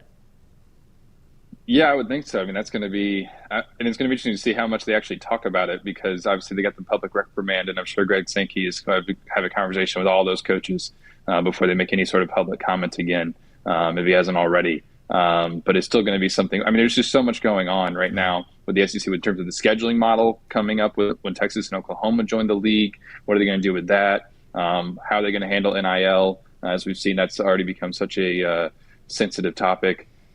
Everything else under the sun, too. Have a great morning, Wilson. Hair looks fantastic. Thank you for your time, as always, and we will talk soon. Thanks for having me, Jordy. I'll have a great rest of your day. All right, man. There he is. Wilson Alexander checking in from The Advocate, getting us a little update on LSU baseball as they travel over to Hoover for the SEC baseball tournament. They're waiting on an outcome on a Tuesday game to find out what time or who they will play on Wednesday. They're waiting on the outcome between Kentucky and Auburn. I just had it pulled up. Yeah, that's right. Kentucky and Auburn. Auburn. It'll probably be a little later, around 8 or so, right? Yeah, You're going to make it? No chance. Absolutely no chance. But him going to Hoover? No, not going to Hoover. not Me going, just watching staying the awake to watch yeah, it. we were kicking around the old watch party room, maybe a little late yeah. night, or I don't know. That is a 8 late o'clock night. is That's a late night. 8 o'clock is late. Is late. For a baseball But game, I mean, that's gonna go It's until- summertime. It'll be till 1 a.m. That's going to go until 1 for sure. Especially with Jay. Yeah, thing you that's what I was going to say. They no were kind of doubt. bitching about it on the broadcast with Ben McDonald. He was like, another 4 hour for LSU baseball. And it's like, hey, they're winning. But I guess that one should take a while because Not the winning- you put up 3 touchdowns. Yeah. Not Jay's- the watch party I'm attending, Coach. No, I don't think so. Jay's beating 4-hour Vandy baseball by 2 game. touchdowns, Yeah. and he's like, "Hey, come see. Come see before you go hit." Next thing you know, it'll be something weird and something crazy, like a rally possum, like LSU had to find and glorify. That was the greatest game. You were there? Nice. No, I wasn't there, but I remember watching it. I was like Is it 17 15. innings? 17 innings. It was Something like close, that, but yeah. they were losing by a good bit, and then after that possum came back and kicked their butts, and then rally possum T-shirts, stuffed animals, hats. Typical LSU Of baseball course, community. of course. Love it. Glorifying some weird trait. Oh, on it was in 2019. This isn't the Rally Possum game. This was the longest game in SEC tournament history. LSU was in it, huh? LSU was at A&M? 6 hours, 43 minutes, Mississippi State. Ugh. 17 innings, cuz. They almost played 2 full games. I worked this for across the street. I had to put in the breaks and do like a station identification and roll all that stuff. Ran out of breaks. We didn't know what to do, so we just kind of kept it rolling the entire time because we went through 2 days worth of commercial spots. I was just adding old ones back in, and then I just started laying on the floor. And I was like, I'm gonna sleep here. I'm gonna die here. I had to do traffic. I had to do traffic in the morning at like 4:30. Did you just sleep there? No, I went home and at like 2:30 had a whiskey, fell asleep like this, woke up and was like, I might as well have just not done this. I should have just gone home. Like I should have just stayed there. Yeah. But I put my head down for 2 minutes and I was like, oh, back to work for a traffic. Fun, so much fun, innings, dude. You got to just jump your way straight to sports. Daily, we're brought to you by Barker Brothers Plumbing and Works. Remember, they are #1 and a #2 business, specializing in all works of plumbing. That's industrial, commercial, residential. They employ 30-year veterans of the plumbing service, also the newest and young and future of up-and-coming plumbing industry. Experienced carpenters and plumbers on staff, which means they can help you with your industrial or your residential remodel of any kind. They cover the greater Baton Rouge area to the Gulf Coast. Every single day, they've got 2 trucks on this side of the river. They're located over in West Baton Rouge and Plaquemine. 225-776-2431 is the phone number. If you mention the Jordy Culotta Show, they'll save you 15% on the bottom line. 15% off if you mention that you heard it here on the Jordy Culotta Show. Barker Brothers Plumbing and Works, #1 and a #2 business. We'll be back with more of the Jordy Culotta Show, driven and powered by Go Chevrolet. Ooh, battled through it.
True Blue Water, true hydration at its finest.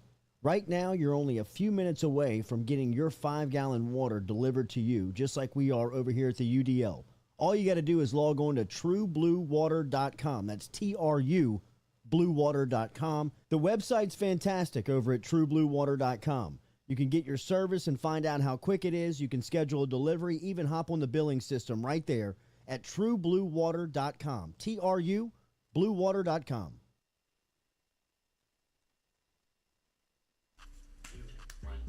Hey y'all, it's Mikey from Mic'd Up. Catch us live every Monday and Wednesday, 11 to 1.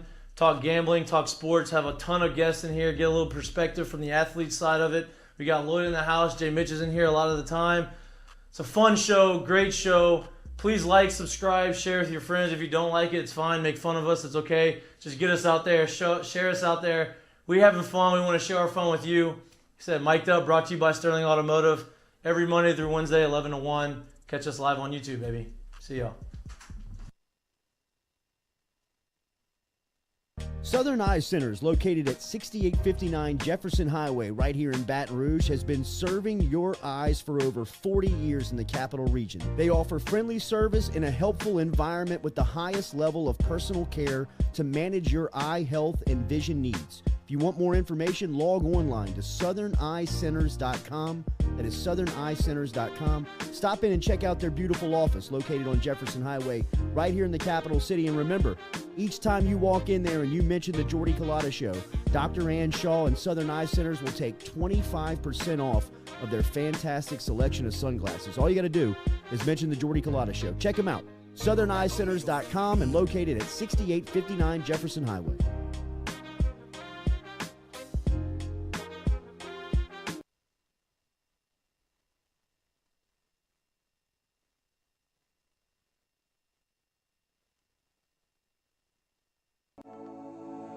Looking to book a dumpster but no idea how? We've made it quick and easy for you. Check out our website at moralesrolloffs.com. Let Morales Roll-Offs know your desired delivery date, and finally, provide your contact details. To make payment, look out for an email invoice with all your booking details. On delivery day, our driver will notify you through text and email that your dumpster is ready and on the way.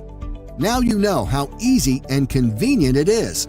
Call Morales Roll-Offs at 225-427-0000 for your dumpster.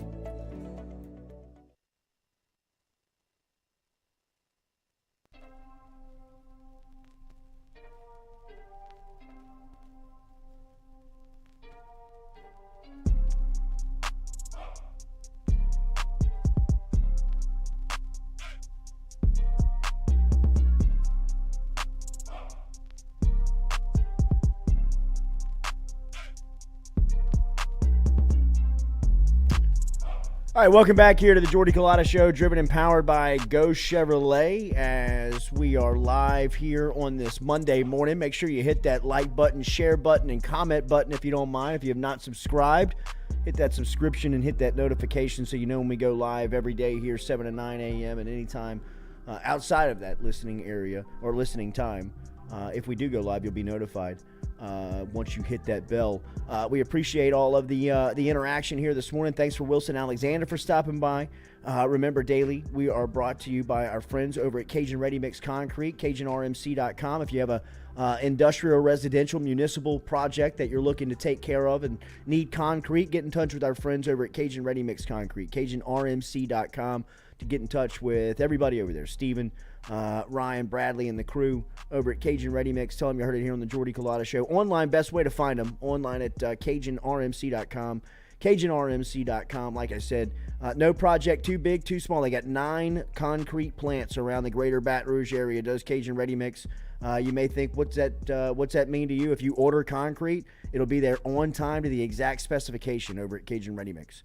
CajunRMC.com is where you find them. Last week was a hell of a sports week, bro, that you missed. You were and out. I was off the reservation too. Not even tapped in. Not Good even for tapped you. in. Good for I pulled the Jordy move whenever he would leave. Like, how'd you think the show was? Like, I didn't watch a second. Y'all got How it. did we do? What? Y'all did a show? Yeah, y'all, Were we had a y'all show. on? Yeah. I did the same. I just checked to make You're sure going we on were vacation, live. We were bro. good. Vacation. Unplug. Yeah, well, there was a Good. ton Good going for on you. last week. They announced, obviously, the signing of Jarvis Landry with New Orleans to team him up with Tyrann Mathieu. There were reports last week that Darrell Williams was down in New Orleans visiting the Saints. They may bring back Quan Alexander. I was listening to Locked On Saints podcast with Ross Jackson coming back from Biloxi last night. He thinks there's a possibility that they signed Odell Beckham. So, I mean, this place is now gone from, people, the organization that hated LSU to LSU South now, bringing back some of the headliners and maybe in negotiation with some other ones. But you saw Mickey Loomis over the weekend, I believe it was telling an outlet, just seeing the support and seeing kind of the interest since signing Mathieu and Landry and bringing those guys back home to South Louisiana, that it's been so cool to kind of, see the faithful around the city and around, around New Orleans and around South Louisiana, people just kind of loving the vibe around the Saints right now. It feels like that they are a true contender going into the season. Don't you think it's bizarre that this all happens after Sean Payton leaves? Am I looking too Yes. much into No, it, or you're is this? not. It's It so is. weird to me. We talked about that last week. It is very strange, right? It is strange. I think when it became obvious to me is when they drafted Olave, because a couple of weeks before that, or a couple of days before the draft, Peyton was at the Pro-Am down at the Zurich, and they were asking him whether or not the Saints should draft a wide receiver in the first round, and he was kind of like, my thoughts on that. That I don't think that you should ever spend a first-round pick on a wide receiver. And when you saw them just, 72 hours later trade up to get a wide receiver in the first round, you were kind of like, man, maybe Peyton's had a lot of, obviously control over how people think and what the final decision is on draft day and other things. And then you start seeing them sign like Tyrann Mathieu and Jarvis Landry and bringing these LSU guys in. And while it was a convenient storyline for LSU fans over the past couple of years, or what felt like almost a decade, now kind of feels a little real. You know what I mean? With Peyton out, and I can't envision a guy like Sean Payton, who is a win at all costs dude. You know what I mean? Like, he wants to win at everything, especially in football, and that he would limit himself in taking a program like LSU, who has pumped out more pros over the last 10 years than anybody in the sport, and just cut them off for whatever reason. I mean, and then you start to dive in, like, what could it be? Like, what would the reason be? I mean, Ed Ogeron worked on Sean Payton's staff in 2008 as the defensive line coach. I mean, those guys have a relationship. I mean, Sean Payton, Mickey Loomis, and the entire Saints structure make their way down to Pro Day, would routinely make their way down I-10 for LSU's Pro Day to evaluate everybody. I cannot imagine that would be just for show, or just to say that they did so. I mean, I got to believe that they are making evaluations on who best fit their team. Now, there have draft picks come and gone where Patrick Queen, Justin Jefferson, Jarvis Landry are all sitting there, and the Saints had needs at all of those positions. Eric Reed was on the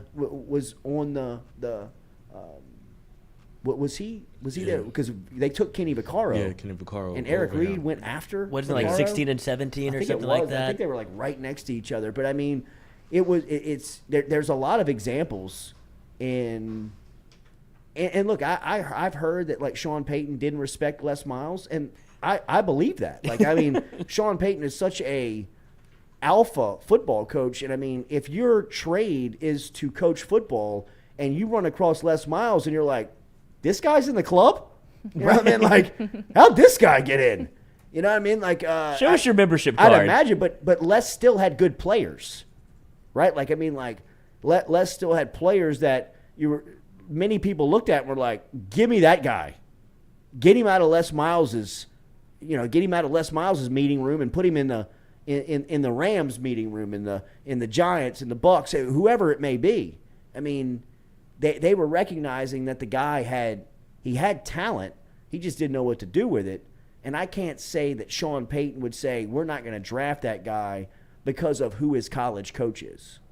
You know what I mean? Like, so I want to push back a little bit just because scheme-wise, he had to imagine, like, looking at all the skill position player. Defense is a totally different, can of worms, because the defense has always been pretty good when Les Miles was here. But the offensive system, you had to think he would look at that and be like, I'm going to have to teach these guys so much stuff from, I mean, it's like they didn't go to college. It was two-man routes for 10 years. I'd imagine you looked at that and say, I don't really know what to base an evaluation off of because they're just running mirror routes posted each other. Yeah, but I mean, if you've seen some of these individual you see workouts, Odell and Jarvis. Well, yeah, I mean, of course. not even that. Like, you can turn on the film and see that these guys are elite, but I mean, the individual workouts that these guys put these prospects through, you can answer any question that you have. Jamar Chase. Right? Like, I mean, any question that you have about these guys, you can have answered in an individual workout. So if you're worried about timing routes or intermediate routes for a guy like Beckham or Landry, you just bring them in and let them run them. You know what I mean? Like, you just got a quarterback that you bring in and you just throw routes to those guys all day. I was thinking more playbook-wise. Yeah, no, and I get that. But, you know what I mean? At the end of it, it's football. Mm-hmm. And it's built around players, right? Like, not scheme-making players making scheme. And Jarvis Landry and Odell Beckham Jr. and Patrick Queen make you a lot better in whatever no matter what scheme you're running. You want to run, right? When you got those types of cats out there that's trying to execute it. And, it doesn't make a lot of sense, but now that you've got Mathieu and Landry and all these guys that are in the locker room now, it is going to be cool to see what the feeling and feedback is from the community, and how many jerseys you see and how much LSU love is kind of peppered in there throughout the city. And from the New Orleans Saints standpoint, I think it's a really exciting time, and it feels like a time that was going to be kind of that you were going to get beat up, that you were losing Sean Payton, you were 2 years removed from Drew Brees. your roster was going through a little bit of a changes as far as the depth being plucked away from it. But the way that Mickey Loomis and the way that the Saints executive staff have been able to not only bring players in, but keep themselves relevant as far as the salary cap is concerned. I mean, they still have opportunities to make some pretty nice moves. You know what I mean? Like, if they want to bring Odell in, they can afford him. I'm not saying that it's the best move, but if they want to bring back Quan Alexander, they can afford him. I don't know if that's the best move for them, but I'm just saying they have the luxury. I mean, remember, the Saints were 32nd in the league as far as the salary cap was concerned just 3 months ago.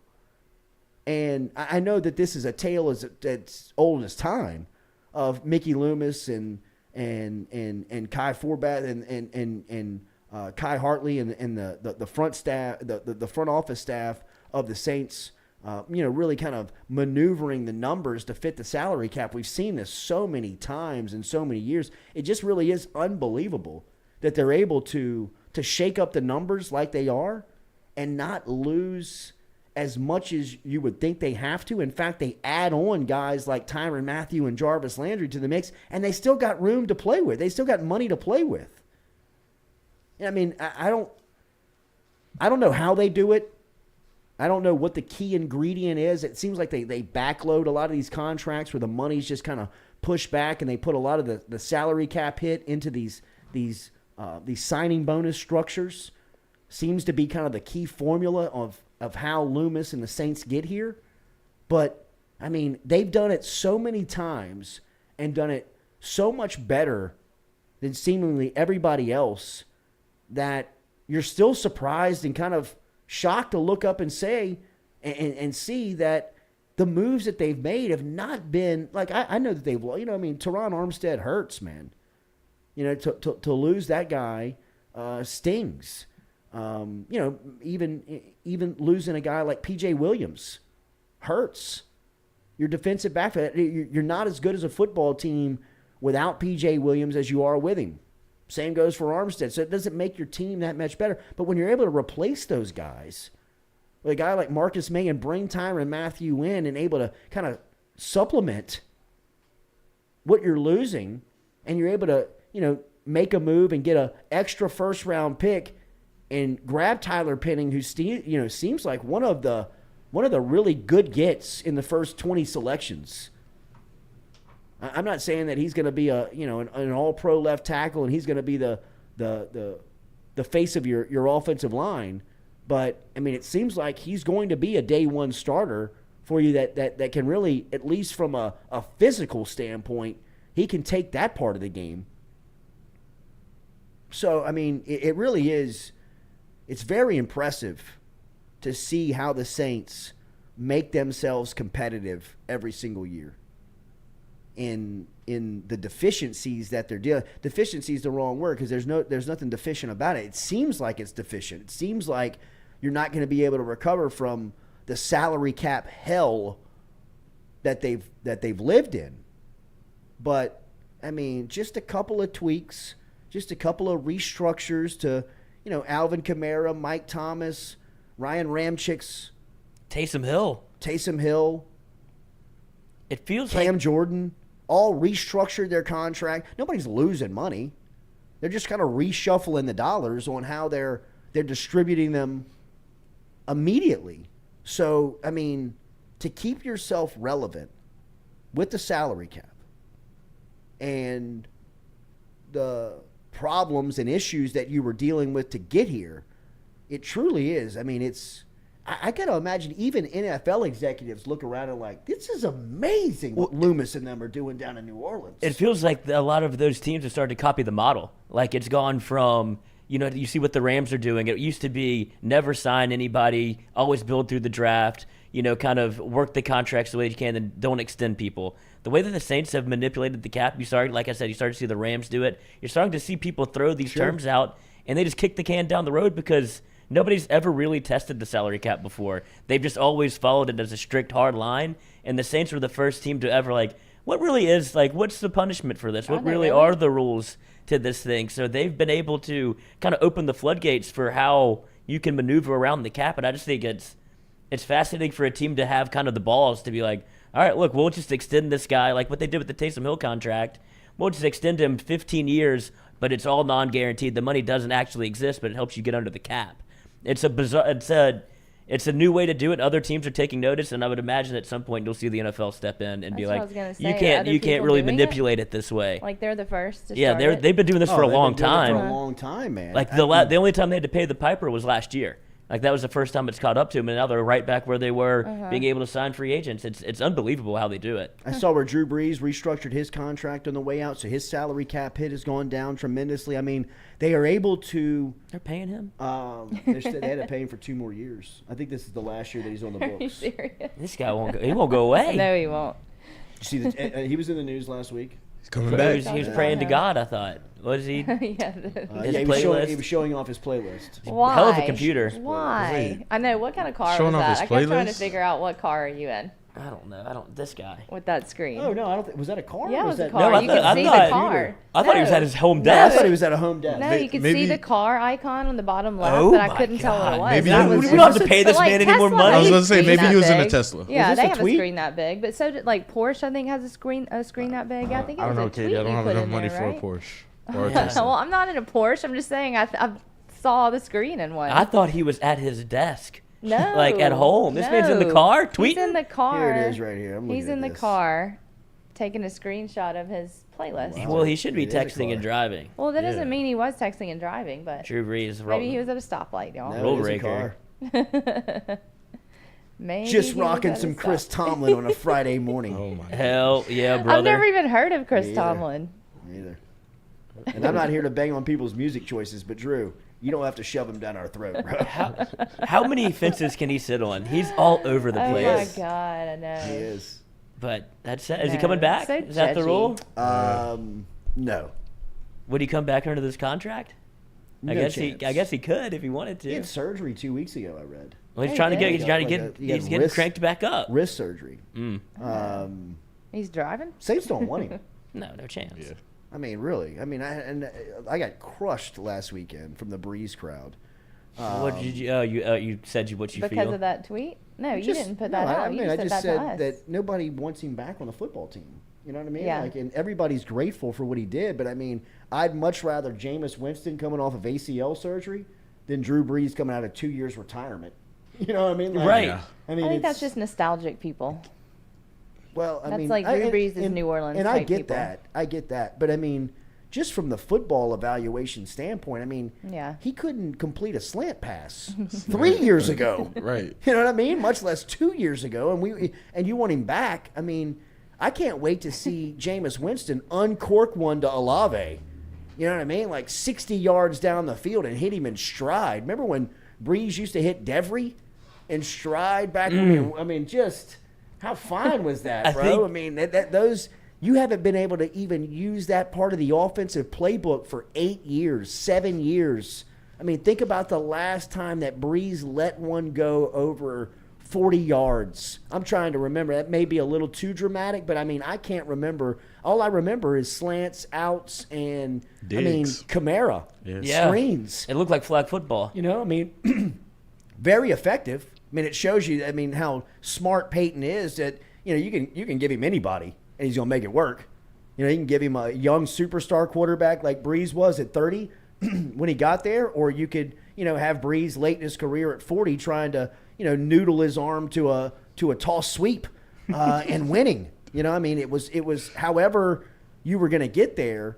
Peyton was going to get you there, but you saw the decline in the playbook. I mean, he couldn't use the.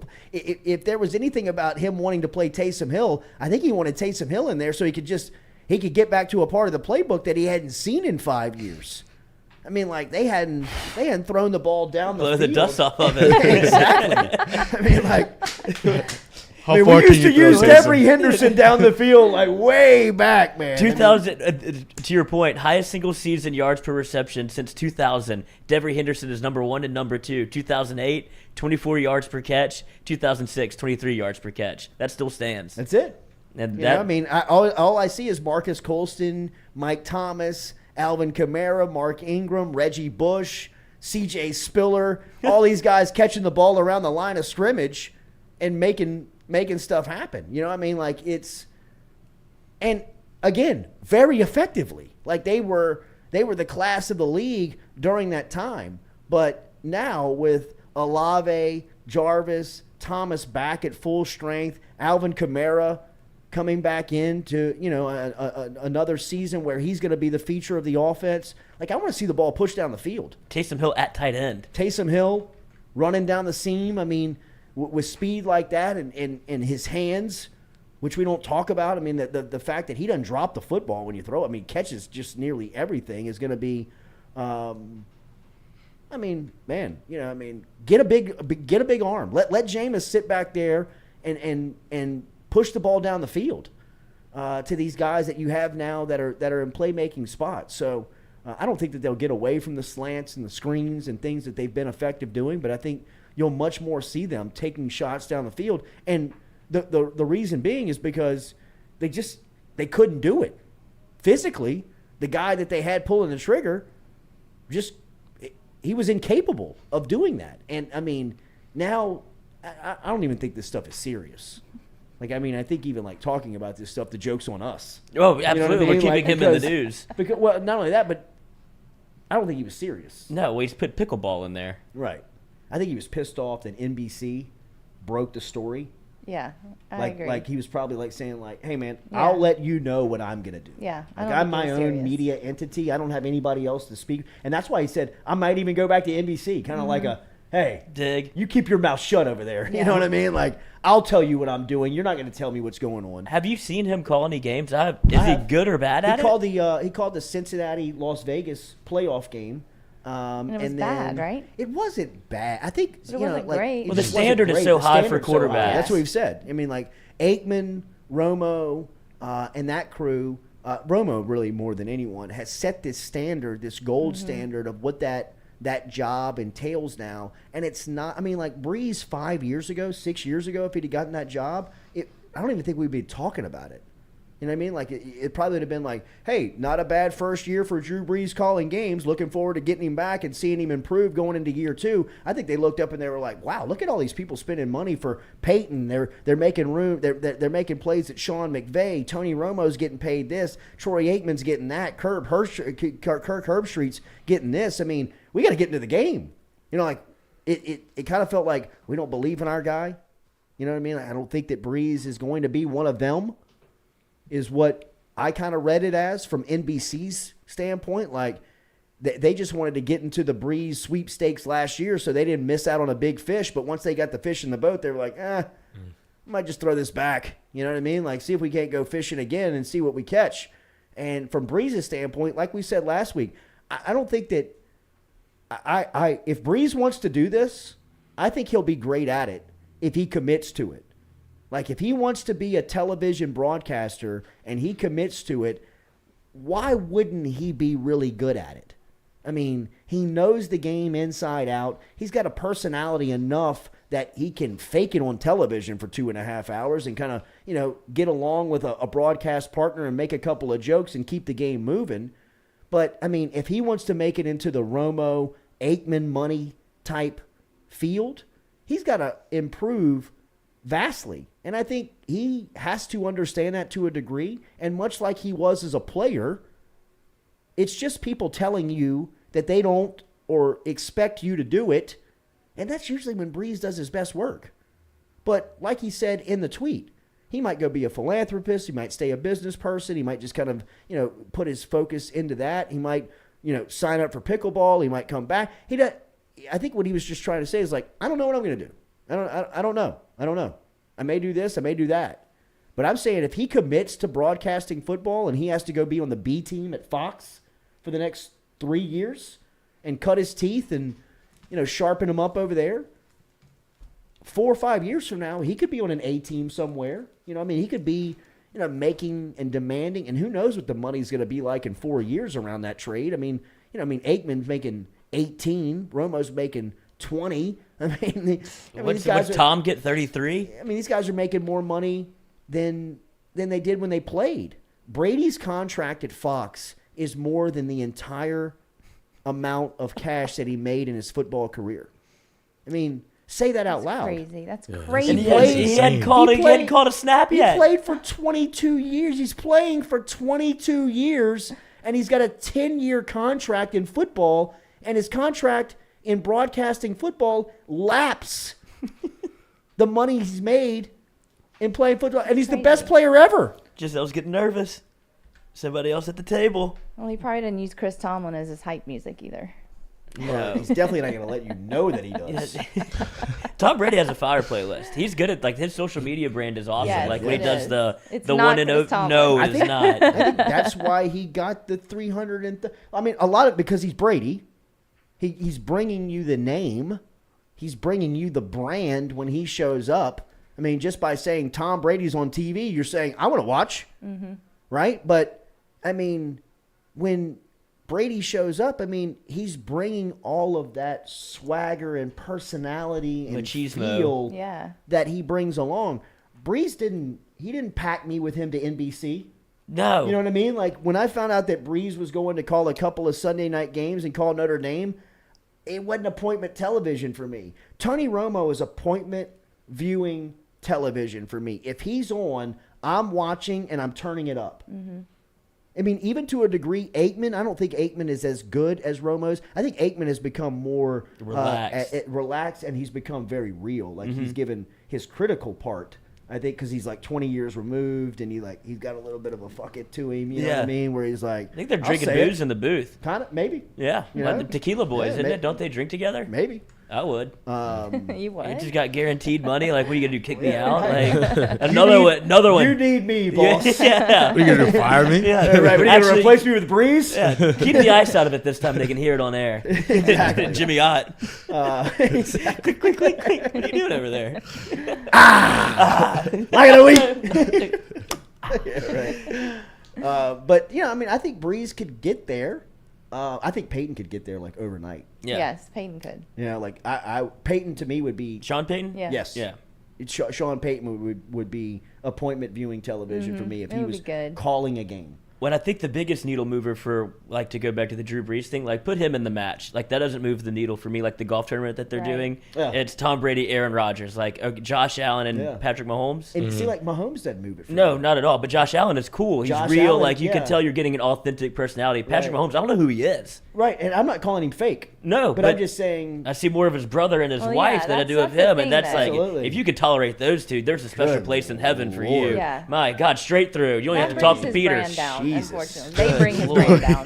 Wait, did you just say he doesn't even have to talk to Pete? No, Doesn't straight even through have- the gate. So no stop at the gate, No, just no straight stop. through. Yeah, He's like, Patrick, this line's for We've been you. waiting for you. Yeah, right. Express Sent you lane. those devils, Jackson and whatever her name is, to deal with. You're right Brittany. through here. Brittany, that's right. Oh. God, she looks like a Brittany. Brittany. Well, you've seen She the does video look of them like courtside? Yes. When Patrick Yeah, talks to her and she yeah. goes, "Oh my God, he just said I'm resting bitch face." Yeah. It's like, well, you got right. something going on that He does. that thing's over. Right. No, Oh. I'm with you, man. he's I cooked. couldn't do it every day. He's cooked. It does sound like Joe Buck with relief meds up there. No doubt. sure. Yeah. Did you see him do they tried to do that with the PGA Championship? It was him they and did a Manning Michael cast. Collins. Yeah, it was that was Buck's first assignment. Yeah. on ESPN. I thought it was good. It was fun. It's Yeah. hard to cover 5 hours of golf like that whenever It they is. don't have the. You got to A really lot get of in- downtime. Coach. Exactly, and you got to be able to kind of let it fly. There. You gotta, can do it. It's Oh incredible. yeah, well, I can do it on this to, platform, but on ESPN, when they were trying to look relaxed, and you can tell they're still like have to do the thing where like, oh, let's toss it to break, and they're like trying to.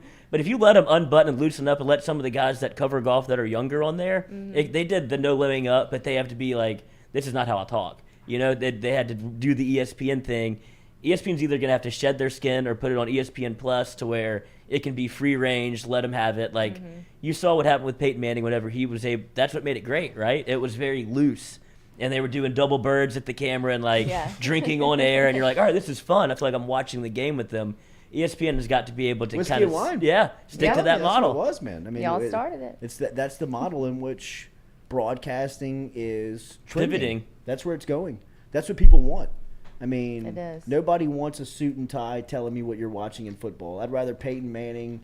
I'd rather Tom Brady. I'd rather Smiley running around on the golf course. Like, Absolutely. And that gives you that Absolutely. buddy to where they feel very comfortable talking to him. They're trying. ESPN is making the right inroads. They just kind of have to nail the dismount. Remember, Daily, we're brought to you by RMB Builders, rmb-builders.com. Get in touch with Rhett and the crew down there. If you're looking for a custom design home, if you're looking for a remodel job, any type of refurbishment around the house or around the workplace, remember they are commercially licensed over at RMB, so they can help you out with any commercial project that you may have. Rhett Bourgeois and his crew, rmb-builders.com. Build, buy, remodel. They can help you out with all of it over at RMB. Rhett Bourgeois and his crew. rmb-builders.com. Make sure you heard it here. Tell them you heard it here on the Jordy Culotta Show as we wrap up here on this Monday. We appreciate you being out here on this Monday. A quick little NBA for you on the way out. It'll be Boston and Miami tonight as Miami with an incredible performance on Saturday night to take that series and take the demand in that series as both Marcus Smart and Jason Tatum left that game for the Boston Celtics, but both returned to action.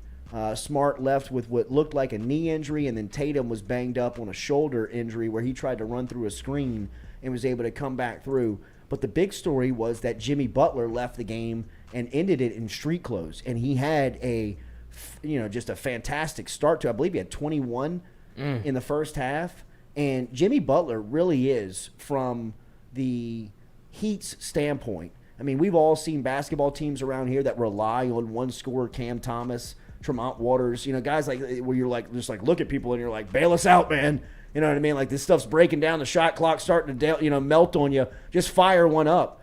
Jimmy Butler is that guy for Miami. Mm-hmm. Like he's the guy that they look at and they're like, bro, score for us. Like we can't manufacture scoring. Like you gotta have to like create it. And Butler does that. Butler and Tatum, to me, are trying to make the world realize that they are superstar players that can take their team to a championship.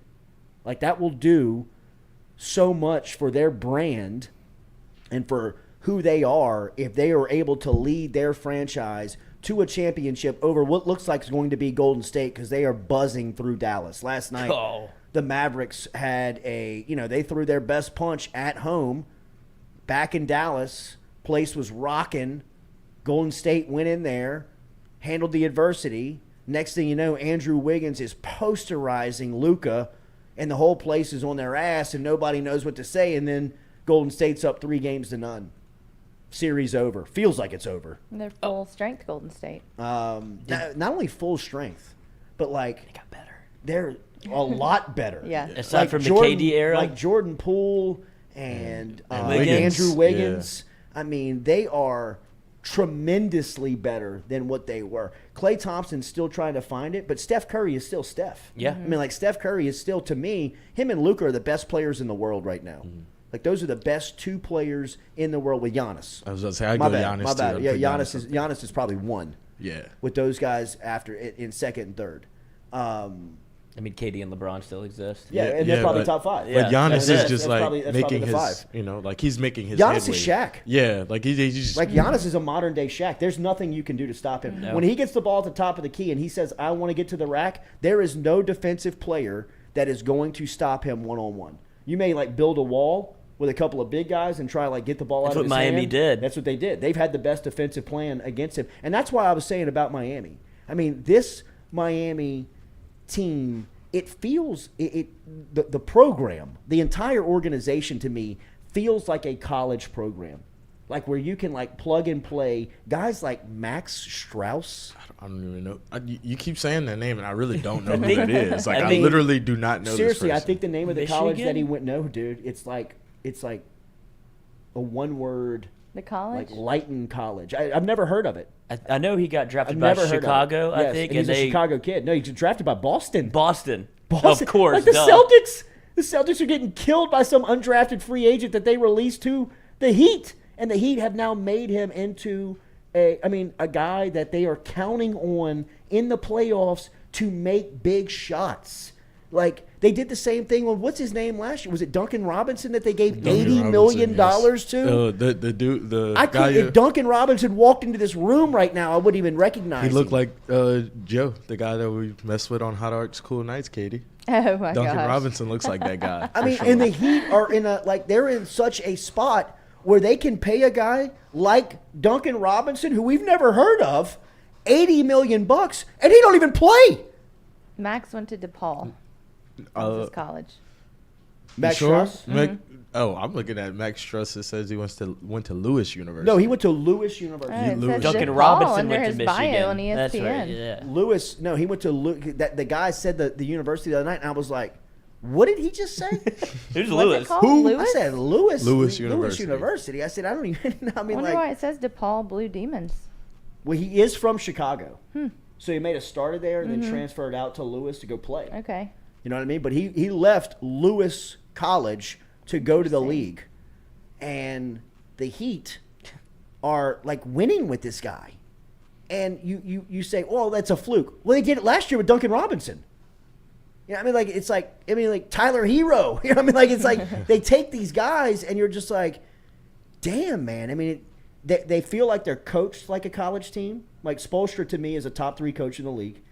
The way that he defended Giannis, I think, speaks for itself. But I mean, to win that game in Boston the other night in that environment without Jimmy Butler in the second half and getting performances from guys like Duncan Robinson like they did, or not Duncan Robinson was last year, Max Strauss this year, and Bam Adebayo played the best game he's ever played as a pro on Saturday night. Max Strauss was 5'9" his sophomore year and 6'6" by the end of high school. Oh, how would Golly. that? Some That's people get all the luck. crazy, right? I know, right? I Like, mean, that's scary. The life they live. That's scary. So he had to go to Lewis then DePaul if he sprouted like that. I think he went to DePaul then Lewis. Oh wow. The transfer action. No, Lewis then DePaul. You're right. Yeah. Lewis then DePaul. I mean, they got a 5'9" guy at Lewis, and then DePaul shows him he's 6'5". Jeez. We'll take him. Yeah. Come back to DePaul. Yeah. Final 2 seasons at DePaul. He's shooting 40% from 3. Yeah. That's My crazy. Crazy. I know Golden State looks like the best team on the planet, and they're playing like it right now. But Miami is a scary proposition to tip it up against because they are going to be prepared. Now without Jimmy Butler, who knows, and what could be for Miami. And, you know, I mean, you're waiting, obviously, on what the diagnosis is and how long he's going to be out if he misses any time at all. I can't imagine Butler misses any time, but I was surprised to see him in street clothes. I never thought that you would see Jimmy Butler, you know, I mean, get into – when he was in street, I said, man, he must be really hurt because – for Butler to leave that stage in the game that he was having, I really feel like Butler is trying so hard to win a championship, to show and prove that he can be the centerpiece all-star on a championship run. And even bringing that team to the finals like he did 2 years ago, I think was a tremendous accomplishment. I mean, like that, to me, I was like, damn. You know, Jimmy Butler was it against LeBron and the Lakers that they wanted against in the bubble. They made it to the finals. They made it to the finals in the and bubble. that's where you get the iconic Jimmy Butler picture where he looks like the Popeyes worker, where like slumped down, gave everything I got. Yeah. Like I'm gassed. Popeyes worker. That poor woman. Just slinging sandwiches, dude. Yeah. Y'all order something else. Chicken sandwiches. Come bro. tomorrow. Is that Yeah. still a thing? Yeah, I guess not. They do still sell the chicken sandwich. Got one the other day. Did you? Oh, you did? Slid through. How was slid the through line? part. Easy? The line was quick. I was in Lafayette. You know, quick little slide. Do they still have the buffet? Buffet? That's the one I went to, but they do not have the buffet anymore. Yeah, I know. Many a hangover have been cured by that Yeah. buffet. The Popeyes buffet. Pour Yeah, one there's out. I didn't even know they had last that. one in the world in Lafayette. on Really? Pinhook. Check Yep. yourself on that. Was the only one. Maybe one in Gonzales. I don't know. I think There that was the only may one. be Are you thinking one KFC or on Popeyes? Gonzales. I'm thinking Popeyes. Okay. I'm thinking Popeyes. Okay. The because of last buttermilk remaining biscuits. Popeyes buffet is reportedly closed from nola.eater.com. It's in Where was it? Lafayette? Louisiana. Lafayette. Pinhook. Lafayette. Pinhook. Telling you, I coach. No, I wonder why they remember it. closed them. Yeah. I remember COVID? it very well. When my friends told me about it, I was like, "Y'all lying." They took me one day, and I was like, "Wow, this is oh, it should be This is- illegal. yeah. I might die in here." That's a wedding.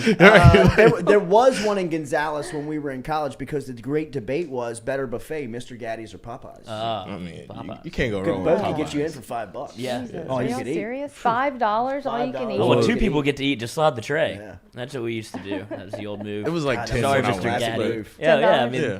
It was still like $10 to eat. Yeah. All you can eat Popeyes, Katie. There was a Gaddy's Seems on like Fries a and lot. everything. There they was a- roll you straight to the hospital. There was a Gaddy's on campus. The Gaddy's on Hospital campus is is, right where, there. is now where Nukes is. I don't Used think to be Nukes is a- open anymore either. Really? Yeah.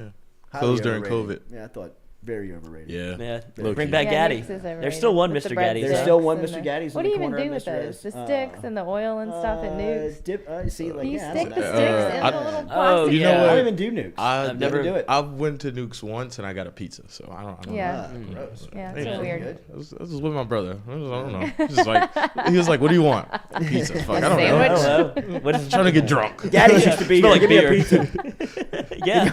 Can y'all make the meat lover from Gaddy's? Aren't they reopening Gaddy's? They are. And it's going to be like bigger and better than ever? Yeah, the one on the corner of Esson and Perkins. It's another one that's been there forever. I think there's some backroom dealings Sure. going on Gotta with Mr. be. Gaddy. Yeah, I Gotta think that's be a in that front. game room. Yeah. $5 buffets. Come on, you pay Gotta 10, be. go to the back room. Yeah. Something's up with that. The term that you're sorry, Struggling. yeah, struggled there. But in real estate, where what am I trying to say? I don't know. Location is everything. Oh, Yeah. yes. Mr. Gaddy's on Essen. Absolutely. Yeah, Location it is a good everything. location. Location is everything. All right, on that note, let's get the hell out of here. Have a All great that Monday. you learned at school. All that for location is everything? Right, sorry about that. Have a great Monday. Hit that like and share. Busy day here. Mic'd up coming to you at 11 o'clock. Lots of reaction at LSU sweeping over Vandy. And remember, new show coming your way on Thursday night. Rohan Davies, Where My Dog's At. We will have we will have all of the social media up. Make sure you're following on YouTube. As Ro will be here on Thursday night, 6 o'clock. All-time Great show. promo. Great All-time promo. Great promo. Okay, he's barking That in the was other good. room when they were shooting the It promo, and I was scared me. like, "Is there a dog in here? Like for real?" We got to get him to take a picture with the dog across the street. and Yeah, hold it with on the his muzzle chest. on and With everything. the muzzle on. Oh, wow. Yeah. That'd be a Holy classic. crap. And then That'd be a copper. classic. That's Oh, scary. yeah, copper. All right, we'll be back tomorrow. Have a great day. Bring my mother.